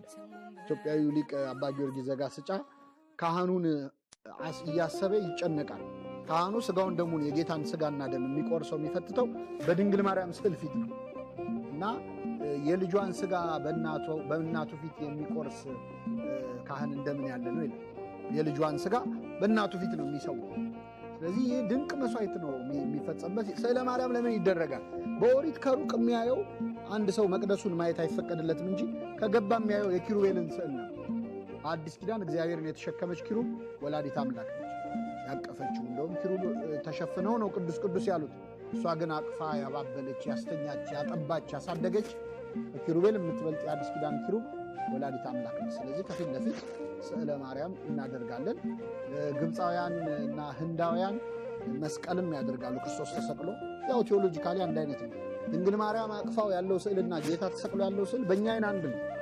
በሁለቱም ላይ የምናየው ንጉሥ ዙፋን ላይ ተቀምጦ ነው የምናየው። ልዩነቱ እዚህ ጋር አቅፋ እያሳደገችው ነው። መስቀል ግን እየደማ እየቆሰለ ያለበት። ከመስቀሉ ይልቅ ስዕለ ማርያም የበለጠ የምንወደው ሁለቱም ላይ ንጉሥ ዙፋን ላይ ተቀምጦ ነው ለእኛ የሚታይ። እዚህኛው ላይ እያጠባችው ነው፣ እየተንከባከበችው ነው። መስቀል ላይ ግን እየደማ ስለዚህ ይሄኛው የድህነታችን አጀማመር ነው። ያ የድህነታችን መፈጸም ነው። እዚህ ላይ ተጀመረ፣ እዛ ላይ ተፈጸመ ነው የምንለውና ሁለቱንም የምናየው በአንድ አይን ነው። አንዳንድ ሰዎች በቃ ስለ ማርያምና ማውዴ መስቀሉ ብቻ መስቀሉ ላይ ነው ድህነቱ ዋናው ያለው ይላሉ። ኦርቶዶክሳውያን እንደዛ እናምን። ድህነትን ዓርብ ዕለት ብቻ እናንጠለጥለው፣ ባይወለድ ይሰቀላል። እንደዛ ከሆነ ክርስቶስ የ30 ዓመት ሆኖ መጥቶ ምድር ላይ ልክ አዳም እንደፈጠረው የ30 ዓመት ሆኖ መጥቶ 3 ዓመት በደንብ አስተምሮ ተሰቅሎ ሞቶ ተነስቶ አርጎ ማዳኑን መፈጸም ይችል ነበር። 30 ዓመት ምን ያደርጋል? ሕፃን መሆን ምን አስፈለገው? ክርስቶስ እኮ ማስታወስ የማይፈልገው የልጅነት ሕይወት የለውም። የእኛ ቤተ ክርስቲያን ልደቱን አታልፈውም። እፎ ተሴሳይ ሀሊበ ከመ ሕፃናት፣ እንዴት እንደ ሕፃናት ወተት ጠጣ፣ እንዴት ተወለደ፣ እንዴት በበረተኛ። ይህን እንዴት እንለፍ? አምላክ ሆኖ ሕፃን መሆኑ ይገርመናል። በዘመን መወሰኑ ይገርመናል። ድንግል ማርያም ትንሽ ሆና ሳለ በሁሉ የሞላውን አምላክ መሸከሟ ይገርመናል። ይህንን ልናልፈው አንችልም። ሁለቱንም እውነታዎች የክርስትና ገጽታ ስለሆኑ ሁለቱንም እናስቀምጣለን። ስምዖንን አላያችሁትም? ከድንግል ማርያም ተቀብሎ አቀፈው ክርስቶስን። ተቀብሎ አቀፈው። እንዴት ደስ የሚል ቃል ነው። እኛ ጌታን የተቀበልነው ከማርያም እቅፍ ነው። በነገራችን ላይ ተቀብለን ነው የምናቅፈው። ዓለም ከድንግል ማርያም ነው ጌታን የተቀበለው። ከእሷ መቀበል ነው ክርስቶስን መቀበል ማለት። እግዚአብሔር አንድያ ልጁን ለድንግል ማርያም ነው የሰጠው። ዓለም ልጁን ለመቀበል ብቁ ስላልሆነ ንጽሕት ሆና ብቁ ሆና የተገኘች ድንግል ማርያም ነች። አንድያ ልጁን ለእሷ ሰጣት፣ እሷ ተቀብላ ለእኛ ሰጠች። ስምዖን ተቀብሎ አቀፈው። ክርስትና ማለት ከማርያም እቅፍ ክርስቶስን መቀበል ነው። ተቀብሎ አቀፈው። አየውና ምን አለ? ዓይኖቼ ማዳንህን አይተዋል። ዓይኖቼ ማዳንህን። እንደ ጌታ ተሰቅሎ አይቷል ወይ ስምዖን? አላየም። ግን ከተወለደ መሰቀሉ አይቀርም። ከልጅነቱ ነው ማዳኑ የሚጀምረው። ስለዚህ የክርስቶስ ማዳን ዕለተ ዓርብ ብቻ የተፈጸመ አይደለም። ባይወለድ አይሰቀልም፣ ባይወለድ አይጠመቅም። እያንዳንዱ ያደረጋቸው ነገሮች አንዱ ለአንዱ ምክንያት ነው። ስምዖን ዓይኖቼ ማዳንህን አይተዋል ያለው በትክክል መወለዱ የማዳኑ አካል ስለሆነ መወለዱም፣ መጠመቁም፣ ማስተማሩም፣ መሰቀሉም፣ መሞቱም፣ መነሳቱም፣ እርገቱም ሁሉም በእኛ ድነት ውስጥ ቦታ ያለው ነገር ነው እና ነገረ ድነትን አንድ ነገር ላይ ስለማታንጠለጥል ልደቱንም ስቅለቱንም ቤተክርስቲያናችን እኩል በታላቅ ክብር ታሳያለች ማለት ነው እና ስርዓተ ቅዳሴ ላይ ተገኝታችሁ ቤተክርስቲያን በምን አይነት ደረጃ በእውነት ለመናገር አንደኛ ቅዳሴ ላይ ካህን ነው የሚቀድሰው የሚመስለን እኛ፣ ግን ክርስቶስ ነው የሚቀድሰው። ሊቀ ካህናቱ ኢየሱስ ክርስቶስ ነው። ታቦቱ መስቀሉ ነው። የሚቆረሰው ስጋውና ደሙ ነው። ቄሱ አስተባባሪ እንጂ ቀዳሽ አይደሉም። የሚቀድሰው ክርስቶስ ነው። ጌታዬ መድኃኒቴ ኢየሱስ ክርስቶስ ሆይ ይህንን ህብስት ባርከው፣ ይህንን ጽዋ አክብረው፣ ሁለቱንም አንጻቸው ብለው እሳቸው እንዳሳላፊ ሆነው ስጋውና ደሙን የሚያቀብለው የሚፈትተው ክርስቶስ ነው። እኔ ተአምርን ለማስረጃ አድርጎ መጥቀስ ነውር እንደሆነ አስተምራኛለች ቤተክርስቲያን። ግን እኔ አንድ ተአምር አንድ ሰው የነገረኝም መናገር ፈልጋለሁ። ማለት ተአምር ማስረጃ አይሆንም ማለት ሰይጣንም ተአምር ስለሚሰራ ነው። ክርስቶስ በገሊላ ሳለ ያደረገውን ተአምር አይተው ብዙ ሰዎች በስሙ አመኑ፣ እሱ ግን አይተማመንባቸውም ነበር ይላል። ግን አሁን የምነግራችሁ ተአምር ከተአምሩ በላይ የያዘው ትርጉም በጣም ስላስገረመኝ ነው።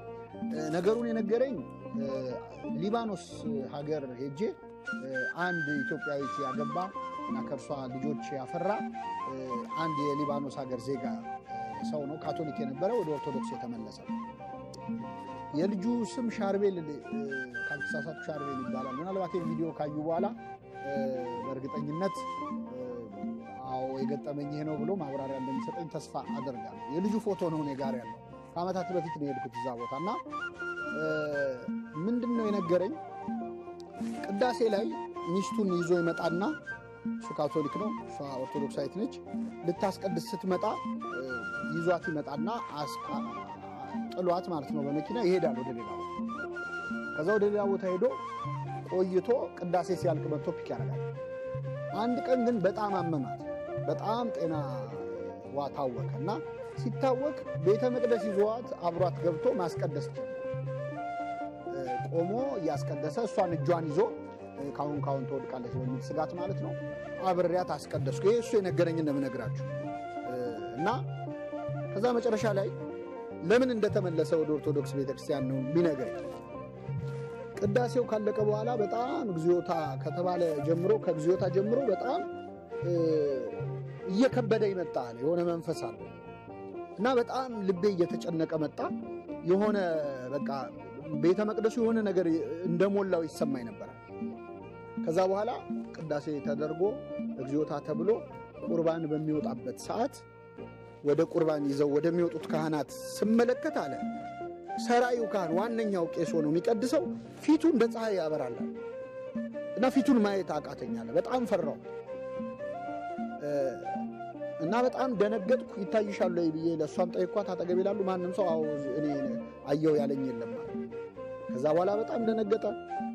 ተማረ፣ ተመለሰ፣ ተጠመቀ።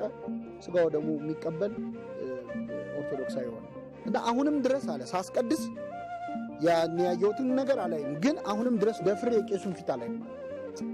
እኔ ተአምሮ አለም በጣም የገረመኝ ቴዎሎጂካሊ ያለው ሲግኒፊካንስ ነው። ይሄ ተአምር ምን ማለት እንደሆነ እኛ ስናየው ቅዳሴ ላይ የሚቀድሰው ክርስቶስ ነው። ቅዳሴ ላይ የሚቀድሰው እሱ ነው። ካህናትም ዲያቆናትም ከስር ከስር የምንለው ጌታዬ መድኃኒቴ ኢየሱስ ክርስቶስ ወይ ይላሉ ቄሱ። እኔ እዚህ ቆሜ የምቀድሰውንና አብሮኝ የሚራዳውን ካህን ስጋና ደምህን እንደገነዙ እንደ ዮሴፍና እንደ ኒቆዲሞስ አድርገን ነው ካህን ዓርብ ዕለት ስጋህን ደምህን እንደገነዙት እንደ ዮሴፍና እንደ ኒቆዲሞስ አድርገን ነው የሚሉት። ምክንያቱም ህብስቱና ወይኑን ወደ ስጋው ደግሞ የሚለውጠውና የሚያቀብለን ክርስቶስ ስለሆነ ማለት ነው። ስለዚህ በእውነት እኔ አንድ ሰው ቅዳሴ በትክክል አስቀድሶ ተገኝቶ ቤተ መቅደስ የታቦቱንም የቅዳሴውንም አገልግሎት ከተረዳ በኋላ ከዛ በኋላ ከዚህ ቤተክርስቲያን ቢወጣ አውቆ ወጣ ለማለት ይቻላል። አንድ ቀን ስናስቀድስ የሚሰማንን ስሜት እንኳን ስንቀድስ አይደለም ስናስቀድስ የሚሰማንን ስሜት መንፈሳዊ ከፍታ። በነገራችን ላይ ቅዳሴ ማለት ማስቀደስ ማለት ኢሳይያስ ያየውን ራእይ ቆሞ ማየት ነው። ሰማይ ተከፍቶ እግዚአብሔርን ከፍ ባለ ዙፋን ላይ ተቀምጦ አየሁት አላለም? እኛ እግዚአብሔርን ከፍ ባለ ዙፋን ላይ ያየነው በታቦቱ ላይ ነው። ተመለከትኩት፣ ወዮልኝ ከንፈር የረከሰልኝ ሰው ነኝ ብዬ ተንቀጠቀጥኳል። እየበረረ መጣ። ቅዱስ ቅዱስ እያሉ ከሚያመሰግኑት አንዱ በጉጠት እሳት ይዞ መጥቶ ከንፈሬን ተኮሰልኛል። ቅዳሴ ላይ እንደ ኢሳይያስ ነው እኛ የምንቆመው። ከንፈራችን የረከሰብን ኃጢአተኛ መሆናችንን አምነን ማረን ይቅር በለን እንላለን። ሱራፊ በሮ መጥቶ በጉጠት ከንፈሩን እንደተኮሰው በሱራፊ የሚመሰሉ ዲያቆናት የክርስቶስን ስጋና ደም ፍም የተባለው ስጋውና ደሙን አምጥተው ይተኩሱናል። ኃጢአት ተወገደችልህ አለኝ ይላል አይደል? የልጁ የኢየሱስ ክርስቶስ ደም ከኃጢአቱን ሊያነጻናል። የኢሳይያስን ራእይ ቆመን ማየት ማለት የኤማውስ መንገደኞችን መሆን ማለት ነው። ማስቀደስ አብሯቸው መንገድ ላይ ሄደ፣ አስተማራቸው። መጀመሪያ አላወቁትም፣ ተዋወቃቸው። ከዛ በመጽሐፍት ስለሱ የተነገሩትን ተረጎመላቸው። መጨረሻ ቆርሶ ሰጣቸው፣ አይናቸው ተከፈተ። የኤማውስ መንገድን ማየት ከፈለጋችሁ ኑ ቅዳሴ ላይ። ቅዳሴ ላይ ልክ ክርስቶስ መጥቶ እንደተዋወቃቸው ሁለቱን አርድእት ይተዋወቃቸዋል። ግብአተ መንጦላዕት ላይ ይተዋወቃል፣ የቅዳሴው መግቢያ ክፍል ላይ። ከዛ መጽሐፍትን ይተረጉምላቸው ነበረ። በመንገድ ሲያናግረን መጽሐፍት ሲተረጉምልን ልባችን ይቃጠላል ነበር። ምን አሉ? ልባችሁ እንዲቃጠል የምትፈልጉ ኑ እናስቀድሱ። ቅዳሴ ላይ ነው ልብ የሚቃጠለው።